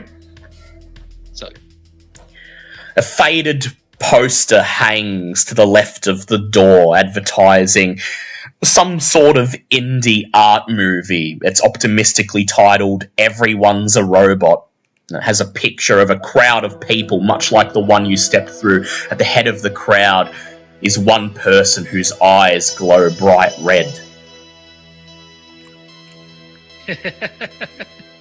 Ah, man, wouldn't that be a world? Thanks for waiting, guys. Sorry. Shall we? We shall. Who's going to knock? I will. I'm happy to. Oh, okay.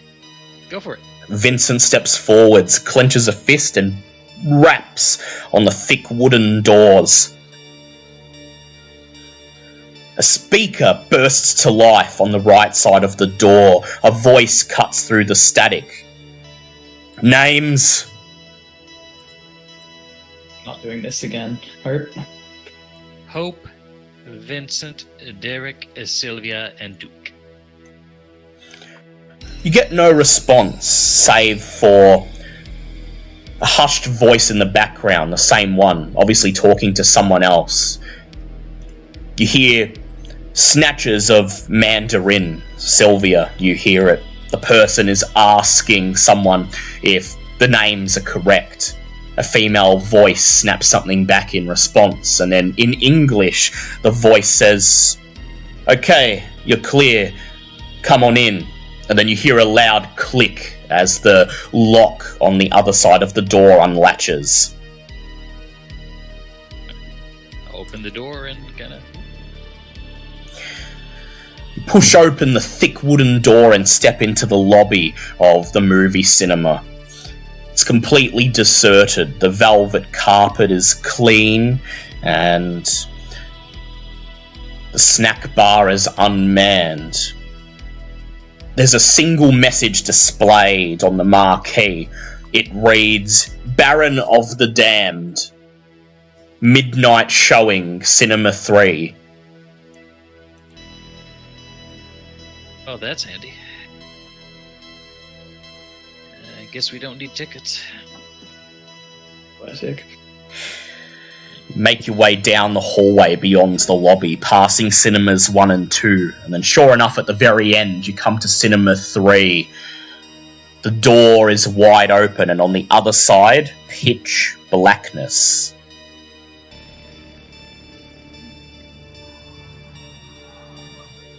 Hello? Eyes of the beast at this point. Go ahead, rouse for your eyes of the beast. Don't need to, they're free. Oh, yep, they're free, that's right. Yep, so you can see on the other side. So you peer into the blackness. On the other side, you see an empty movie theatre, rows upon rows of seats, all empty. At the very bottom of the theatre is a wooden stage. The curtains are shut, blocking out the screen. But standing on the stage in front of the curtains, you see 3 shadowy human figures. They're staring up at you, but make no obvious sign to call you in. I offer Vincent my arm. Yeah, I'm not going to take that. All right. Try not to stumble then. And I walk into the darkness. So, yep, Hope goes in first. Who next? Hands in my pockets and the very large purse which conceals the submachine gun. So, Hope, you step over the threshold into the pitch black theatre, and do you stare back at the figures as you enter, or do you just pretend you don't know they're there? Oh no, I'll give them a wave. You wave at them. One of the figures waves back, and you hear Sage's voice say, "Hey, Hope, down here!" On my way. Follow closely behind Hart, trying to, follow their path, even though I don't want to take their arm. As soon as you cross the threshold into the pitch blackness, Vincent, you hear a sharp female voice bark something in Mandarin. And then a second later, Sage's more welcoming voice calls out, "Vincent, do you accept that you are on the territory of Baron Su?" I do. That the traditions mean nothing here. I understand. That everything you see and hear remains in this room. I'll speak nothing of it. The sharper voice of the Baron calls out, "Enter!" And you step down into the aisle following Hope to the edge of the theatre. Sylvia and Derek, what do you do as you enter? I just walk in. Yeah, just step through. Yeah, very chill, casually. As you walk in, you hear the Baron's sharp voice bark something out in Mandarin. You understand it perfectly. She says, "That's the La Sombra. Weapons trained on her. She makes one false move, ash her." I will shout back in Mandarin. "Indeed it is. Keep the weapons up if you want, but I'm not here to cause any trouble." One of the figures at the end of the room laughs, and then in English the Baron says, "Touché! Enter!" You join the other two as they make their way down the aisle. Derek, do you do anything as you enter? No, nothing in particular. Just sort of enter and try to follow where everyone else has gone. You hear the sharp Mandarin and then Sage's voice. "Derek, you're a Tremere. Same vows as Vincent. Do you agree to them?" Yes. The Baron calls out, "Enter." The four of you make your way down the aisle and stand before the wooden stage at the bottom. You still can't see the Baron or Sage. They're still silhouetted in shadow. And then suddenly, there's a loud mechanical click, and the cinema lighting bursts to life, flooding the cinema with dim white light. You turn around, and up in the projectionist theatre, you see Cisco looking down at you. He smiles and flashes a thumbs up. He's getting a wave. Vincent is at this point putting on an air of cool confidence, though he's not comfortable in Anarch territory, but his usual aloofness is no longer present. Yeah, good idea. On the stage stands Sage. To her left is who you can only assume to be Baron Tien Su. She's not like most of the elder vampires you've seen. Your mind flashes back to Maria Diamante doing her best impression of a 1930s lounge singer, Squizzy still looking like he stepped out of the 1920s. You perhaps might have expected the Baron to be wearing traditional Chinese dress, looking like she stepped out of Disney's Mulan or The Romance of the Three Kingdoms. Instead, you see a short, petite Asian woman wearing patched, torn jeans, a leather jacket, and a black singlet underneath with a faded logo for a band, Baby Chorus. Oh, I love them. You feel someone's gaze on you, and at this point you turn around, look over your shoulder, and then realise that the front row of the cinema is completely populated with the rest of the Baron's inner circle. Most of these anarchs you do not recognise, each of them carefully evaluating you in much the same way as the Camarilla did in Elysium. Sitting among them is Duke. He's smiling at you. "Welcome," he says. "Welcome to the rant."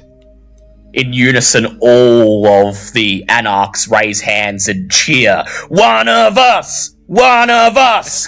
One of us!" I just laugh and turn. Woo! Sage, Oh man, I heard about this. Sage nods at you all and smiles, and she says, "Well, it's about time, I think. Duke was going to come and make his case to the Baron, but I figure since it's you guys and we've known each other for so long," and then she looks over at Hope and says, "and because it was thanks to Hope that the Baron has graciously invited me into her inner circle." At this point she turns towards the Baron and says, "Yes, my Baron, the information I presented you with, Hope is the source." The Baron nods and smiles, turns towards Hope, and says in a calm voice, "You have an ear for secrets." It's how I stay alive. Sage continues, "I thought I'd make the case to the Baron that you should come to our little rant and hear what the Baron has to say personally." She steps back, deferring to the Baron. The Baron nods in thanks, and she walks to the edge of the stage, and she says, "Well, look around you, this is it, Camarilla. I know you've heard of the anarchs gathering in warehouses, throwing parties until the dawn. I must say those days are long behind us.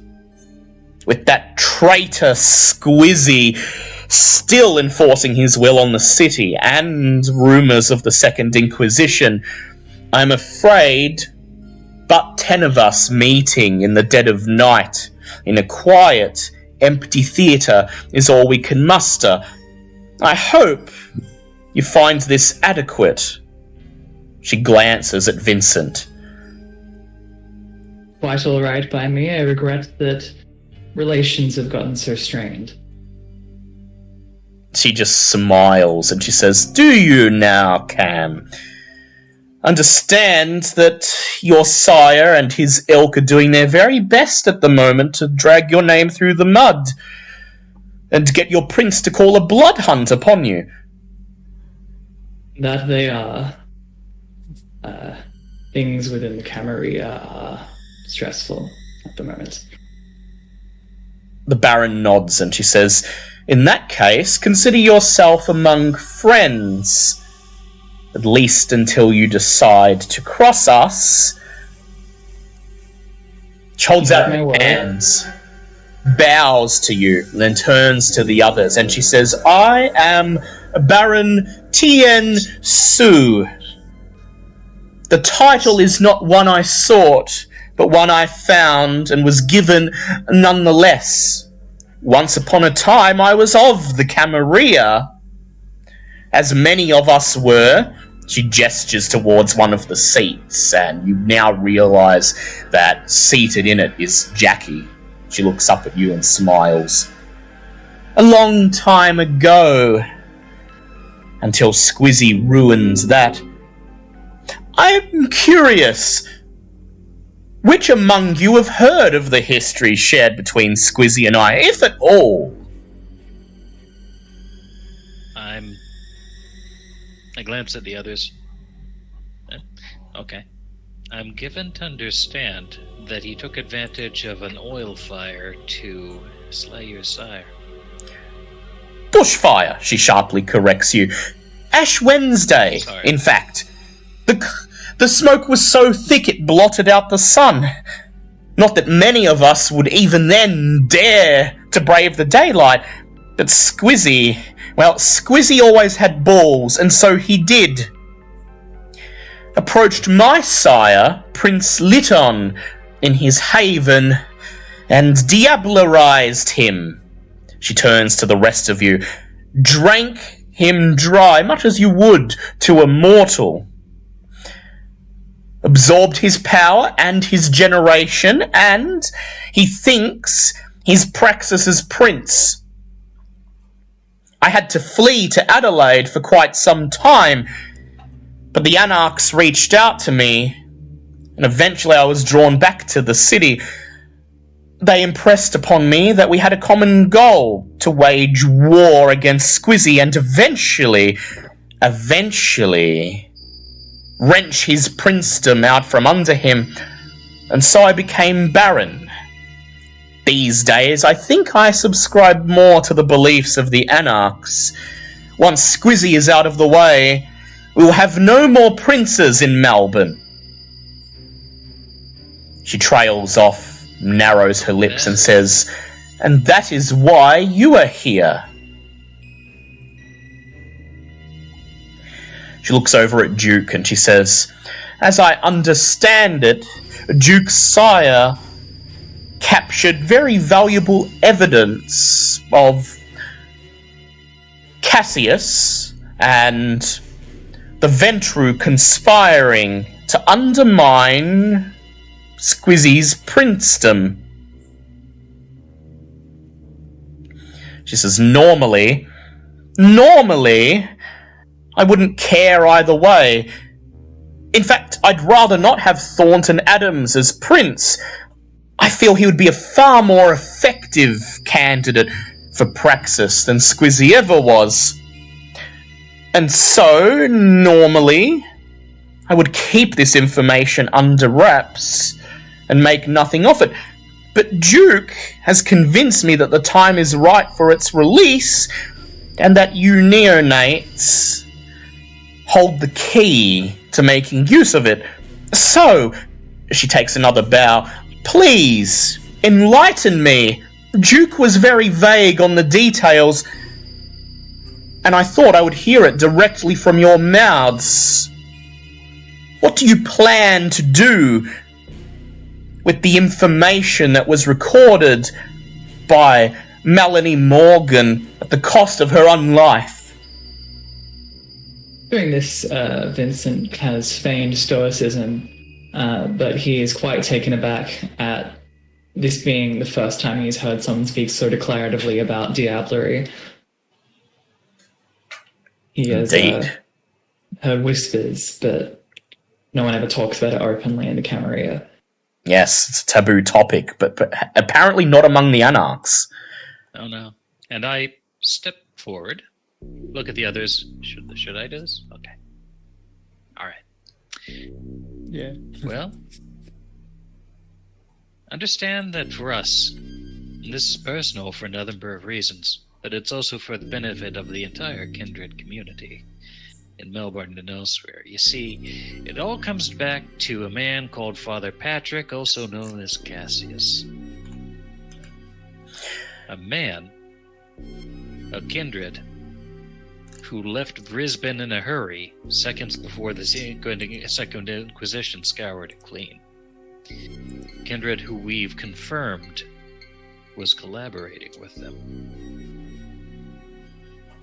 The Baron stoically listens as you say this. And then she turns her attention to Sylvia and says, "And what does Cassius's child have to say on this matter?" Not much, just that the guy's a dick, and Hope's gotten right so far, so she should keep going. She looks at you and she winks, and then in Mandarin she says, "You're thinking like an anarch." Yeah. Hope. I'd like to note that the man disgraces the image of the Camarilla that I would uphold. Well, that's because he's not Camarilla to begin with. And never was. He's an infiltrator. Very nice. I would like Hope and Vincent to each make a charisma plus etiquette check. In fact, I'm going to boost for this since I'm playing for the crowd. Also, I got 3 successes to read her on the No More Princes line. 3. But she's probably got a poker face. So 3 successes. I get hungrier. Yep. But so you're inciting her? Yeah. Well, the insight came earlier, and now I'm boosting to, So that was 3 successes on the insight, and check to make sure. I'm going to throw in my anarch status here. 5, 6, 7. Yeah, okay. So, Hope. 5 successes with a critical. Oh, nice. And On Vincent? the speech. 3 successes. So, Hope, you attempt to read Baron Sue's face. It's cold, emotionless, imperious, but when she speaks the line about no more princes, it seems to animate. And you shudder as you realise that she's being quite literal. No more princes. The end result of the end game to her, it seems, is for Melbourne to become an anarch city. Okay. That's what I wanted to know. I continue. You see, he's not Camarilla. Never was. He's Sabat. She smiles and she says, "You've piqued my interest. You there." Oh. She points at Vincent. "As the one who was most recently in the Camarilla, step forward, please." He does so promptly. You step out into the light in front of the stage. The Baron looks down at you, and even though the stage is only about half a metre tall, it almost feels like she's towering above you and that you're so tiny beneath her. She looks down at you, narrows her eyes, and peers into your very soul. She rouses her blood, does not get hungrier, and I'd like you, Vincent, to please make a composure plus subterfuge check. Fuck. That's not too bad, actually. But he's That's getting scried. 6. 4 successes. 4 successes, very well, 4 successes. She's going to roll a intelligence plus Auspex check now. And she's also going to rouse the blood.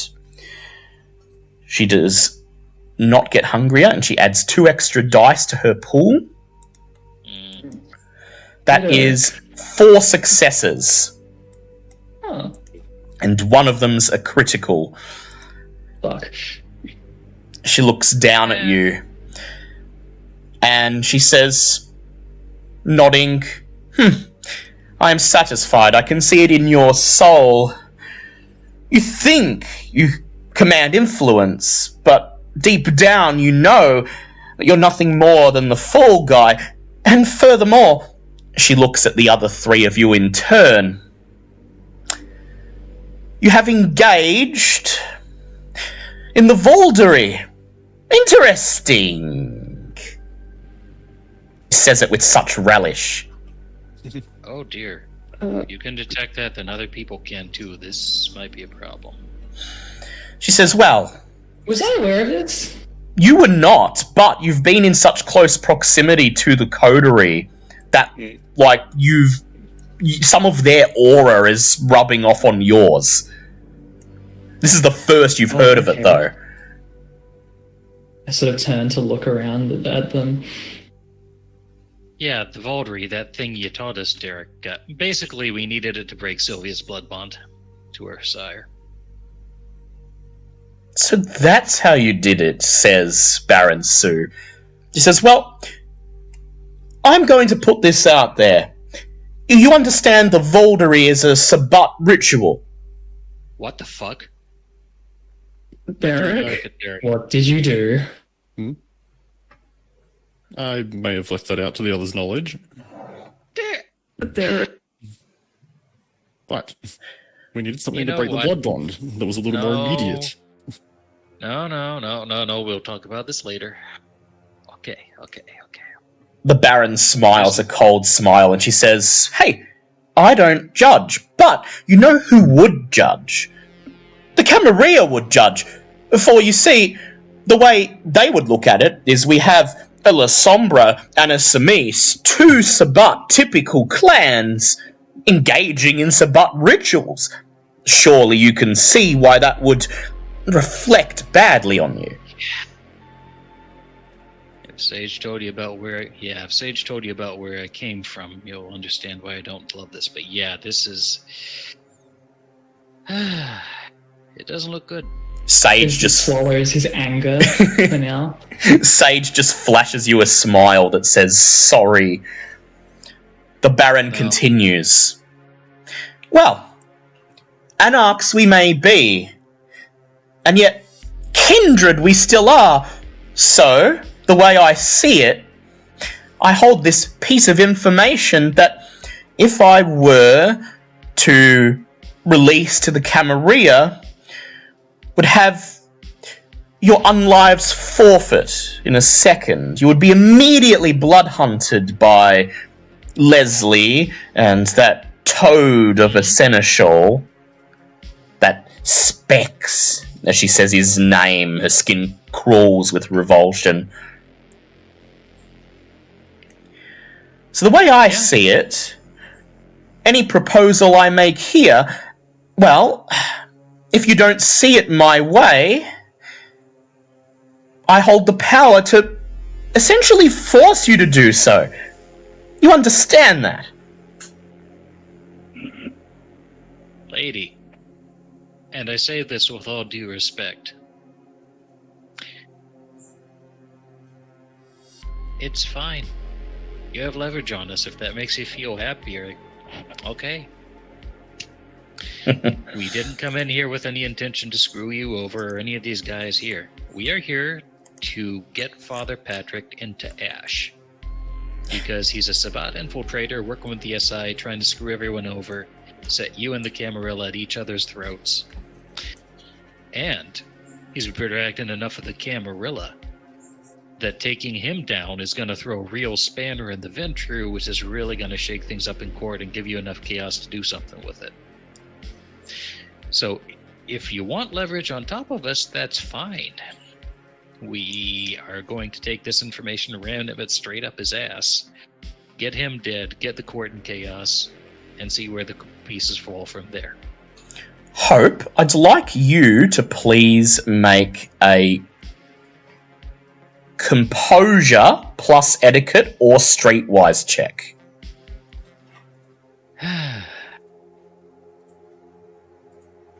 I'm going to rouse composure.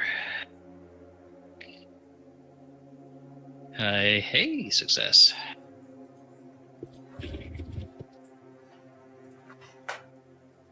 BR5, two successes.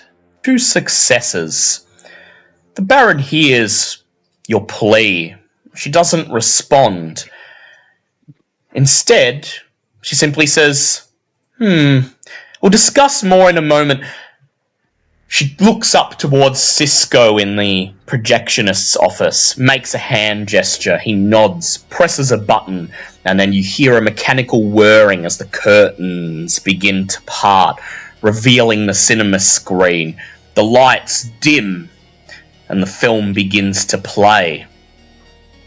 On the screen, you see blurry, scratched footage of what appears to be a man in a long grey suit who, Vincent, you vaguely recognise as your sire, but due to the shaky camera and the poor quality of the footage, it's hard to be 100% sure.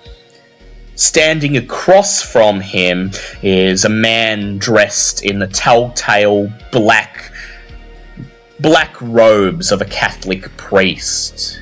His long hair flowing down past his shoulders. It is quite obviously Father Patrick, even though you can't see his face. The two are standing in an alleyway, flanked on both sides by tall, graffiti-covered brick walls, and the person filming appears to be hiding inside a dumpster. Occasionally, the lid is lowered, obscuring the two men and allowing you only a crack to see the brick wall just outside, but their voices still resonate. These are the conditions as they've already been laid out, says the Ventru. I will vouch for you to join the Camarilla. Thornton will as well. With my backing and the Primogen's backing, Leslie, the prince, will have no reason but to accept you. However, Father Patrick cuts him off. Yes, I know. I've already been given the information. I understand the one who provided me with warning about what was to happen in Brisbane is within your court, and I am thankful, and I will repay in kind. Yes, says the Ventru, you will repay in kind. Others of your sect are already making their way to the city, I've been told. As such, your job will be to integrate into the Camarilla. You will help the other two of your kind to become established, and you will be their go-between, providing them with the intelligence you glean within the Camarilla. I'm sure that was all obvious from the brief you were given. Father Patrick nods. He says, yes, act as if I'm just another La Sombra refugee fleeing to the Camarilla. Oh, it sickens me, those things happening in Chicago. Such a proud clan we were, and yet the Inquisition has us running with our tails between our heels to buddy up with our arch enemies. And that goes for me and you as well. The Ventru shrugs. He says, I don't care for the standing or the pride of your clan. In fact, you could be a caitiff for all I care. All I care about is that once you're in the Camarilla, you listen, you keep your ears and eyes out, maybe even embrace a child, and any dirty work you need done, have them do it for you. It's imperative you gather as much face as you can, so that when the others of your sect arrive and begin to put their plans into motion, you are there to provide them with information and guidance. Father Patrick nods. Yes, I understand. I understand all too well.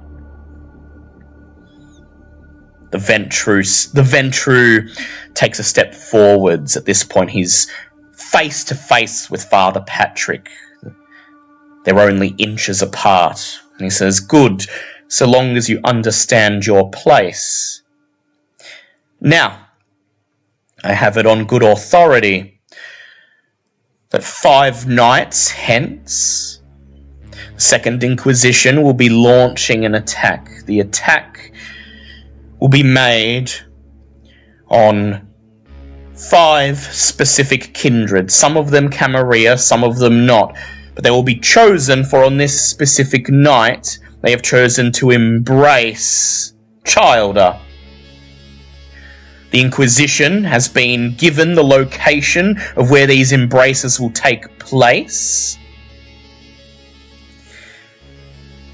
And you, as I understand it, plan to embrace... What did you say she was? There's silence for a moment as Father Patrick lowers his head and says, Sylvia, someone who has taken quite the shining to me, and I was hoping at most she would be a retainer. But if embracing her is part of the plan, then I will do so. Yes, says the Ventru. Like I said, you'll need someone to do your dirty work to help engineer things behind the scenes, and it's too risky for you to do so. You must embrace her, have her blood bonded as soon as possible. The other 5 embraces will take place on the same night. The Inquisition will capture them, and then our benefactors' plans will be put in motion. It will begin from the moment they awaken in the Second Inquisition facility. Father Patrick nods. Very well then. And I suppose your benefactor, as he has hinted, will be placing the Inquisition resources under my command? Yes, says the Ventru. Well, not all of them. You understand, our benefactor remains in the ultimate position of power. But there is an avenue for you. The man who met you when you arrived in Melbourne, Michael Gardner. He's your in. You share a commonality of faith. You may be able to convince him that you're the only good vampire. And once you do, you may go ahead and use his particular subsection of Task Force Harker for your own ends. So long as it all results in undermining the Prince's praxis. Remember, that's the end goal. You're going to help us cause as much trouble as possible. You're going to undermine him, and then when the time is right, his successor shall step in with the full backing of our benefactor. I understand, says Cassius. And then he opens his mouth to say something more until suddenly he's cut off by the sound of clanking metal. You hear a female voice whisper, "Oh, fuck." And then the 2 vampires turn, looking towards the dumpster. The Ventru points towards the camera and says, "Ah, our Gangrel friend. Figured you might turn up. Turn off the camera and come out and have a chat, won't you?" There's a click and the footage stops. The cinema grows silent. The lights rays once again illuminating the theatre, and the mechanical whine returns as the curtains once again shut. The Baron takes in the hushed silence, and then she looks down at you and says, "Well, you've seen it with your own eyes. Reviews? It was a good film." That was definitely a 9 out of 10. There are a few hanging plot threads, but that's enough to produce results. I'm glad that will be on hand for the sequel. Indeed, she says. I think Then we should call it Yep. Melanie Morgan's Revenge. That has a nice ring to it. It does. Don't you think so too, Duke? She looks towards Duke in his seat. He raises a hand. He says, "Hey, no complaints from me." "Now," says the Baron, "I've heard your plea. I've heard your Ventru friend. Well, his soul has told me that he will follow the rest of you. After all, whether he likes it or not, it seems you're part of the coterie, and the Voldery has rubbed off on him. There are two I haven't heard from. Tremere, Derek. You've been silent this whole time. What have you to say of your coterie's plan? Now that you've seen the footage, what thoughts do you have? I'd have to say with that video, it'd be fairly easy to get Father Patrick ashed, which is ultimately what we've been aiming for all this time. Indeed. If Squizzy were to get a hold of this, there'd be an instant blood hunt, don't you think? Says the Baron. And yet, she turns to Sylvia, and Sylvia, as she gazes upon you, I'd like you to make a composure plus wits check. Composure plus wits? Yes. 2 successes. 2 successes. So she gets 3 successes as she activates her entrancement. She focuses her unnatural allure upon you. Suddenly you feel a rapt fascination. It's much akin to meeting your lifelong idol. Suddenly you realise that you will willingly do whatever the Baron says. She takes a step forward, her boots echoing on the wooden floor of the stage. And she says, Sylvia, this is personal for you, is it not? Well, clearly, yes. I mean, sure, a blood hunt would be adequate, but what if someone else got to him first? I'm sure you wish to get revenge yourself. Take it into your own hands. I mean, I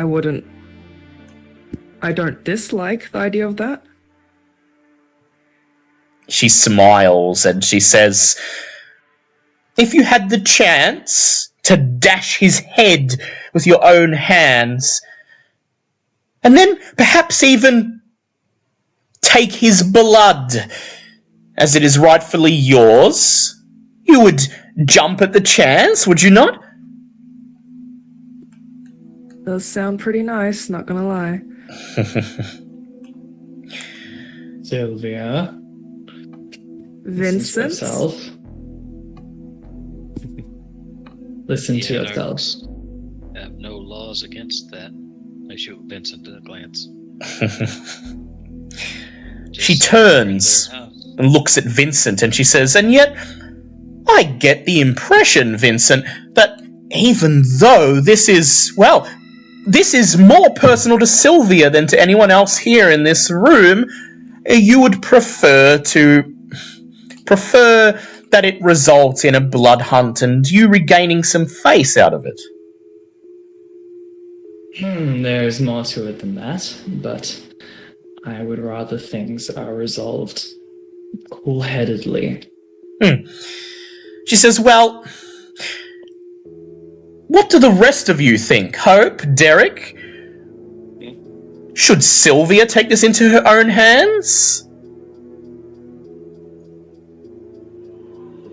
I think that anywhere Sylvia goes, anything she does against Father Patrick, I will be there with her, as long as I can. I thought as much. Well, we'll quickly discount Vincent's opinion then. She turns towards Vincent and she looks you in the eye, Vincent, and I would like you to please make a composure plus resolve check. And if you have unswayable mind, you may add that to this. I don't. So that's total failure. Oof. Total failure. So she makes her charisma presence roll, and suddenly, in stark contrast to her alluring, almost almost regal performance that she put on to Sylvia, to you, her eyes narrow and her face takes on the visage of a demon. She instills you with utter terror. Your beast roars. And I would like you to roll for Terror Frenzy, please. Oh god. Sir, what do I roll? So that's going to be... what is it, Demiurge? I always forget. Basically, it's your remaining willpower plus your humanity Yeah, divided by 3 round. That's right. That's right. Yeah. So willpower plus a third of your humanity. Yeah. 3 successes. 3 successes. Your beast cowers as this thing, this demon towers over you. It roars, it desperately wants to get away, but you manage to maintain your composure. And yet, you find you cannot move. You just look back at her, frozen to the spot, unable to move or even talk in defense. The Baron smiles. You didn't flee like a dog, so I'm impressed. But nonetheless, you're now removed from this conversation for the time being. She turns to the rest of you and says, so, now that we have a unanimous vote, I will make my proposition. I understand releasing this information to the prince would get an instant blood hunt called, but see, that's not convenient for me, she says. If the prince is able to unmask an infiltrator of the Sabbat and have them blood hunted, well, that just tells the rest of the Camarilla that the prince is not to be messed with. However, if said infiltrator were to be hunted and subdued by a gang of neonates, without the prince's knowledge, on a night as important as New Year's Eve, and if all this happened to coincide with some anarch rabble-rousers appearing at Elysium, she glances over at Jackie, who just nods and says, oh yes, I have a few choice barbs that my sire will absolutely love. The prince says, well, the Baron says, well, that would make Squizzy look like quite the ineffectual leader, wouldn't you think? I think it would. Mind you, we need the footage to cover our asses after, but, yeah. She says, and That's I'll... the downside to this. She says, and I'll provide it. I will give you the tapes. But the condition is you find Patrick tonight and you eliminate him. And I don't simply mean subdue him. I mean you destroy him. And then you head to Elysium and you put a dampener on the New Year's celebrations by informing him and that little toad Specs of what you've done. The footage will verify that you were in the right to do what you did and will exonerate you. And if it doesn't, well, if it results in the prince turning against you, well, that would be a breach of the traditions, and, well, that wouldn't reflect very well on him, I'd say.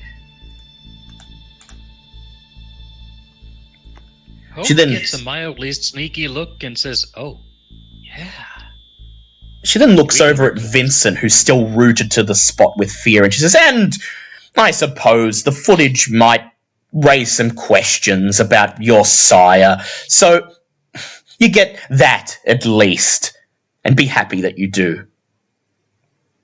Vincent just sort of grunts.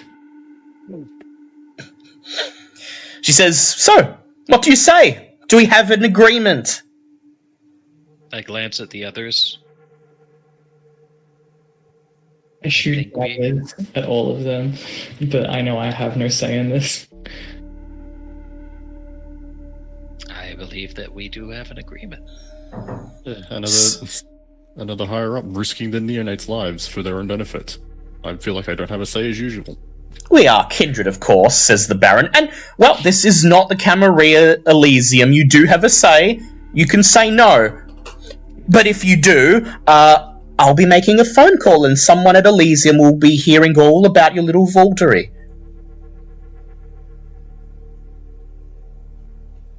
Sylvia just steps forwards. She bows before the prince and says, I'll do as you say, Baron Sue.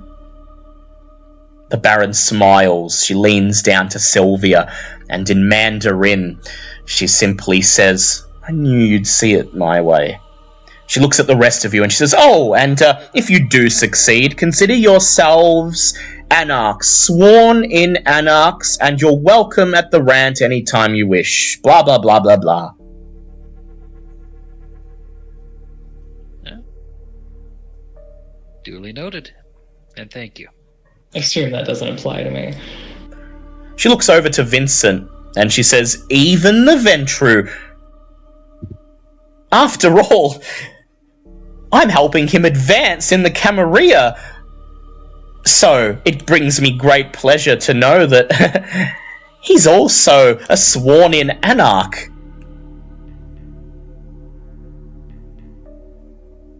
Up to you if you want to wear the button, buddy. I'm still just giving everyone daggers and not saying a word.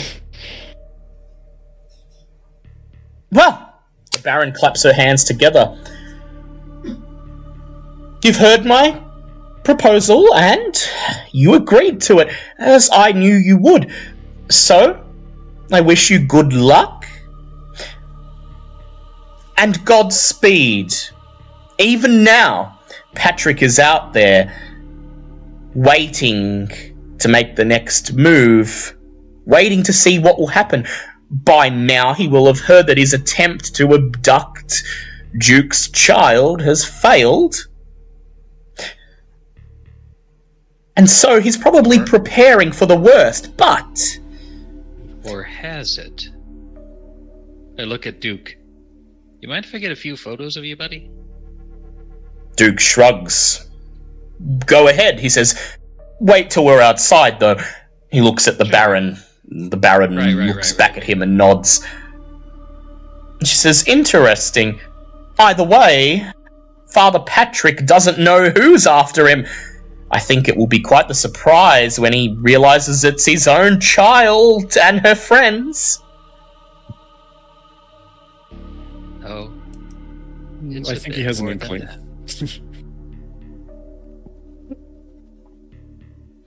She clasps her hands together and she says, well, I'll leave that up to you. Jackie will be leading a small group of my very best rabble-rousers to stake out Elysium. And by stake out, I mean Jackie will be using her status as Maria's child to gain entry and will integrate herself into Elysium and ruffle quite a few feathers. And so I shall be hearing what comes of your attempts at Father Patrick. And if you succeed... you will be well rewarded. She turns around, raises a hand, barks a word in Mandarin, and then Sage looks down at you and says, I think you're dismissed. And then as if to punctuate this, you hear a loud click, and all of the lights in the theatre die, shrouding it once again in pitch darkness.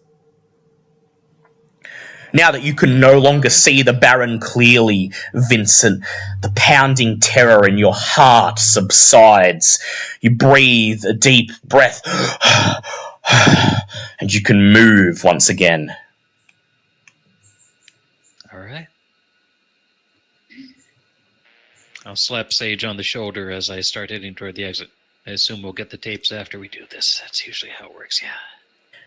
I'll make sure you do, says Sage. Right. And also, if you do need backup, give me a call. The Baron doesn't expect you to do this on your own. Oh no. We're getting the gang back together. This has been working on for a long time. Just the same, she says, if you think this is going to be a losing battle, I will pull some favors, and I'll make sure there's people there to help you. Thank you. Duke stands up from his seat and he shrugs.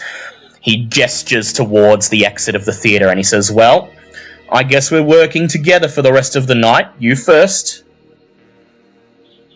Oh, yeah, there's no way you'd miss this, I imagine. You're right, he says. He follows you out of the theatre, and then as soon as you exit, the doors, the thick plexiglass doors slam shut behind you, leaving you all alone in the abandoned lobby. The party outside still rages, and the electronic clock just above the ticket counter reads 11:30. Vincent, you okay, man? I'll be fine. Alright. There's something I thought of that I didn't mention to the Baron because it covers our ass. What we knew but that she didn't is that Father Patrick was already moving. He got wind something was up and he's off to a safe house or a haven or something. Which means that we are justified now that we've seen the evidence and going and grabbing him before, taking care of him before the evidence because he's a flight risk. That's the angle we can plead to the prince. That's the angle you can plead to the prince when he loses his shit. Understood. The opportunity is now or never. And hopefully you can get away with that without losing status, and you can throw the rest of us under the fucking bus. Well, you can throw me under the fucking bus all you want, if it comes down to it. If you're planning on becoming fully sworn in anarchs, it might not matter. It's up to you, I Vincent. can't speak for the others. It's up to you, Vincent. You might want to keep that secret so that you don't jeopardize your position in the Camarilla. Oh, that won't be mentioned. Yeah. Duke steps I would forward. just like to point out to the group Sure. how similar the goings on of the anarchs that we've just seen are to Camarilla behavior, but much less structured. Yeah, but there's a couple of things there that are kind of writing my loyalties in blood. One, they don't give a shit about my clan. That's it. And two, they can deal with the Vauldery, which evidently is a Sabbat thing. And Derek's getting a look. You get no reaction. Luckily, yeah, Derek's just shrugging. Like, hey, it worked. I mean, Yeah, everything that's going on, your lot are swaying me to their side. I'm trying to remain neutral, seeing as everyone seems to think I'm Cam, but... I mean... Yeah, there are some similarities, but at the end of it, I work better without structure. Not everyone's that way, and I understand. It's cool, man. You want to rise in the tower, we will help you. If for no other reason than you got so much dirt on us, you can bury the fuck out of us anytime you want. And the footage does depict someone who is most likely your sire. Putting him firmly in league with Patrick. I can't begrudge you your motivations. If the Camarilla were more under my control, this inter-clan rivalry bullshit wouldn't be much of a thing. But, yeah, well, we're all on thin ice now. Duke takes a step forwards and he says, so, Hope, photos, what's with that? Well, since you're coming with us, how do you feel about being bait? Had a feeling that's what you were going to propose, he says. Now, if you don't want to be bait, I can look like you and I can be bait. He says, or. He says, now, didn't want to interrupt the Baron while she was giving her speech, but I got this. He reaches into his pocket, pulls out his phone, and holds it out. And there, blinking on the screen, is a text message from Bella that he received about 10 minutes ago. It simply says, they've contacted me again. They said I'm to tell my master to go to this place by midnight tonight. If he doesn't show up, everything the stalkers know will be put online. Well, I guess I know where we're going. But before we do, I pull out the burner phone specifically for this occasion and send 2 messages. It's go time. And the address to Dusty and Dahlia, and Desmond will get it as well through Dahlia. You copied the address from the text on Duke's phone. It's an industrial park. An industrial park in Port Melbourne Industrial Estate. Interestingly, warehouse. A warehouse right on the very edge of Camarilla territory.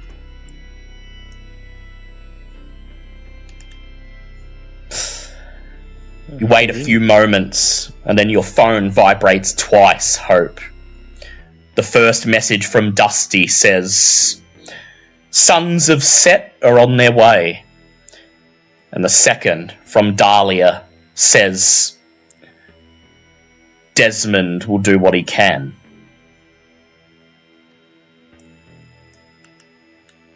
Alright.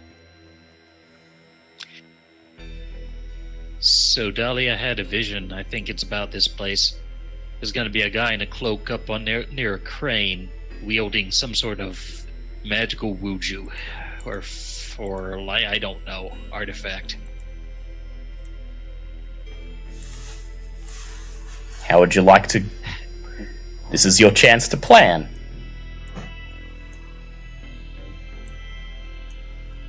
I walk to the saddlebag. Anyone a good shot? I got 1 point. You got the stake launcher. Are you happy with that, or you want something that's a little more incendiary? I could use small kick. I pull out the second submachine gun from the other saddlebag. Hand it over. I'm glad and reach in, dig out 2 magazines. One's got a red strip, one's got a blue. Regular, incendiary. Understood.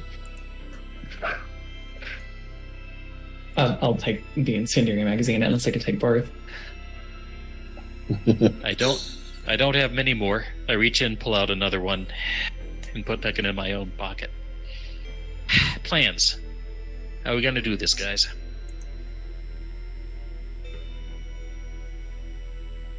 Well, ideally, we somehow ambush the ambushes, but even with everything we know, we still don't know a lot about this location. Duke leans against the brick wall of the theatre and he says, well, regardless, we can guess I'm going to be the one that they're going to go for, which means you guys have the chance to get the element of surprise. You willing to be bait? But he looks over at Derek and he says, we don't know much about the location. We have the address and that's about it. We can fix that maybe. Duke, can you talk to other animals besides your dog? Sure can, bud. Let's head out that way and you can whistle up some birds or rats and see what they say about it. Also, we've got the Sons of Set moving into position so they can be some sneaky spies. Setites, huh? He says. Well, you're more well-connected than I thought. It's uncanny, really. We woke up in a meat locker. Yeah. And one of us had a serpent's tongue. Otherwise, he says, he tosses you his phone. Got a web browser app on there. If you're good at Google Foo, see what you can find. Yeah, what the hell? Technology and intelligence. Go ahead. Or wits? Or is it wits? I don't know. It is intelligence plus technology. Right. Only 1 success. Only 1 success. As you walk through the plaza, push through the crowd, make your way back towards your vehicles, you Google the address, Port Melbourne Industrial Estate, specifically Warehouse 18. You determine that it appears that the warehouse used to be owned by a local shipping company. But the recent shipping crisis, caused by the pandemic, caused them to go out of business. So now, Warehouse 18 is a space that's rented out for short-term storage as well as private functions. The website states it's currently rented out. A private party has paid to rent the space for a week.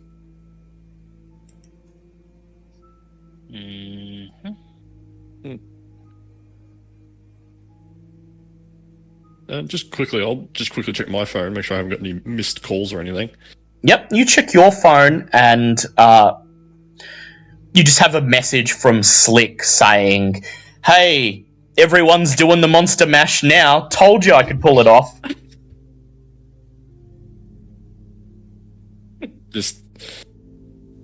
I've got a small sign, I just look at Silver and go, "Your friend is a bad influence on my thin bloods."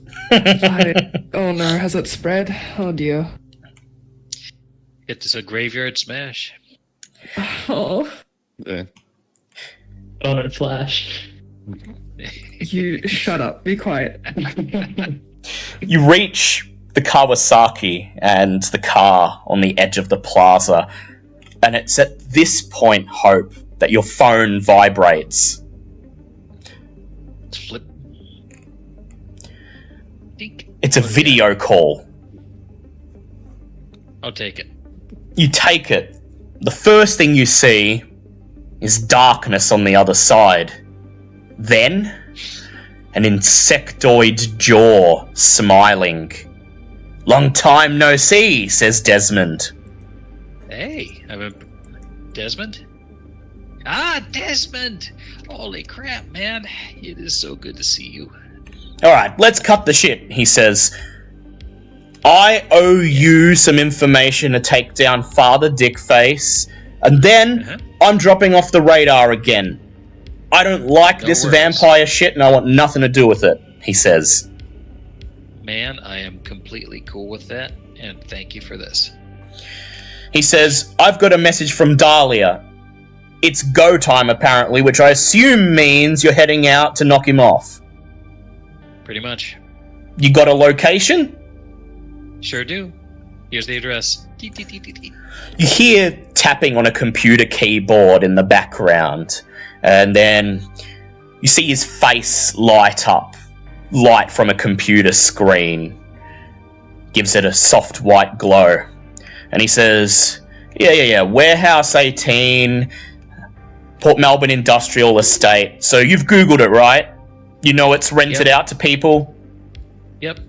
He says, "Well, I want you to go ahead on your end, go to their website and open the contact form for me." Okay. Juggle and that. There we go. He says, "I want you to type in this string," and he starts to recite a series of seemingly meaningless letters and numbers. Script kitty powers activate. He says, "You've got some of that Anarch script shit on your phone, don't you?" A little bit, yeah. It's like, "Okay, I want you to put that string in the contact form and then launch your hacking scripts. That's going to be the distraction and I'm going to slip on in. Got it?" Got it. Give me the word. "Go," he says. "Intelligence technology, please."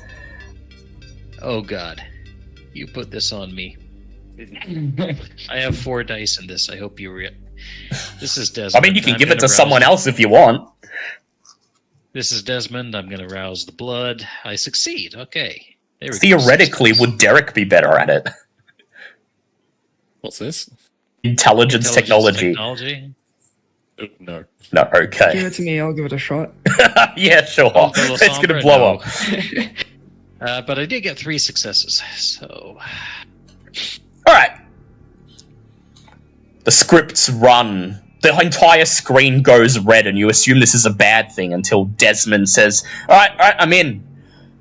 Warehouse is rented to someone by the name of Michael Gardner. Oh yeah, he's Second Inquisition. He's SI. He's put down a party of 3 including himself. So him and 2 other guys. Also, he's requested enough room for equipment, whatever that is. And you'll like this. I've done a back trace on the name, Michael Gardner. He taps at the computer keyboard a bit more. He says, guy recently made a purchase from an army surplus dealer. He's purchased 3 high-power automatic weapons and 20 Claymore landmines. Oh, that's bad. Desmond smiles. He says, hope that helps.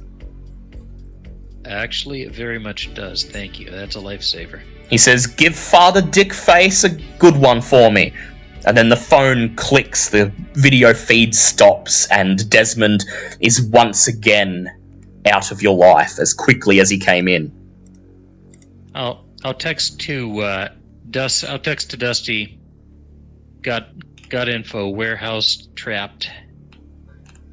Just the letter X followed by plosives. Be careful. You receive no reply, but Dusty should be passing it along to his people. And then, gathering around Vincent's car, you sigh. It's half an hour till the ball drops. Around you, the people are partying. The mortals are enjoying the night. And you may not be making it alive past midnight. Hopefully this information is helpful.